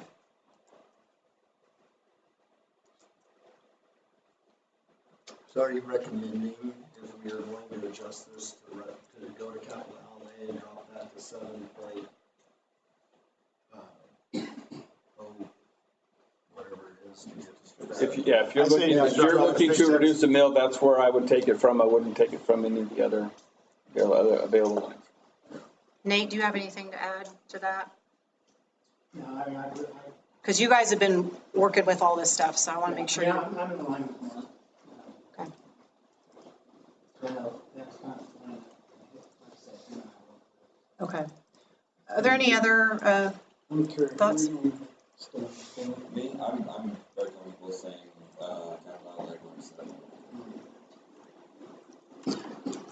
I'm going to make a motion. I want to be real technical for a second. We just talked about not giving away a mill. If we go to flat 7, we're giving away, which, yeah. I mean, so I personally would recommend we do the 7.097 and just make it completely flat. Catch that, Nate? 7097 for capital outlay. 7.097 will completely net that out. Kelly, your goal is to net out the increase in mills that we're experiencing this year, not necessarily trying to provide, again, the amount of taxpayer relief you're giving is getting smaller and smaller. Again, if we look at it aggregate. I said earlier, and I'm still staying in the same places, is that, the same experiences we're all dealing with, I feel like our district needs, and I don't want to reduce our mills, but I don't want to increase them either, and I think this compromise is allowing us to not increase. So that's just me personally with my one vote. Understood. So you're mill levy neutral. Yeah. Don't add, don't take it away. So mill levy neutral, I like that term, on the capital outlay portion. Is that? Yeah, but it would be, it's mill levy neutral on everything. Well, that's true. That's true. That wouldn't be the right way to phrase it then. The way to phrase it is to take it you don't need to say take it from, because that hasn't been approved. As presented with the modification. So no changes to the budget. The only change was to the budget was capital outlay. Well, increasing by 0.9%. I think the tricky thing is that some of those other mills are jumping around though, like. I don't. Well, I guess just the LOB is jumping. Oh, it was. LOB increased. Yeah, I'm sorry, LOB, you're right, LOB. Yeah. So the result of what we're looking for is to go from 8 to 7.097. Yes. Okay. I just, in terms of the Yes. outcome, yeah, I understand what you're saying. Okay. I'll do it. No, no, it's a long one. Okay. Thank you, you too. I'll do it. All right. I move that we accept the 22-23 budget as presented with the exception of the capital outlay line item, going from 8.0 to the 7.097, reflective of the previously approved LOB at 33 from year 2020 that extends through 2024 and that authorization, and also reflective of the pre-authorized needs assessment that was unanimously approved on August 22nd of 22. Second. It's been moved and seconded, and we can do a regular vote this time? Yes? Okay. All right. I think so. Yes. All those in favor of the motion as stated, please say aye and raise your right hand. Aye. Anyone opposed? All right. Motion carries 6-0. We don't have any, just kidding. No, we don't have executive session. I already know you guys have like my face on a target. So no executive session matters. We'll get to those on Monday. I move we adjourn. Thank you.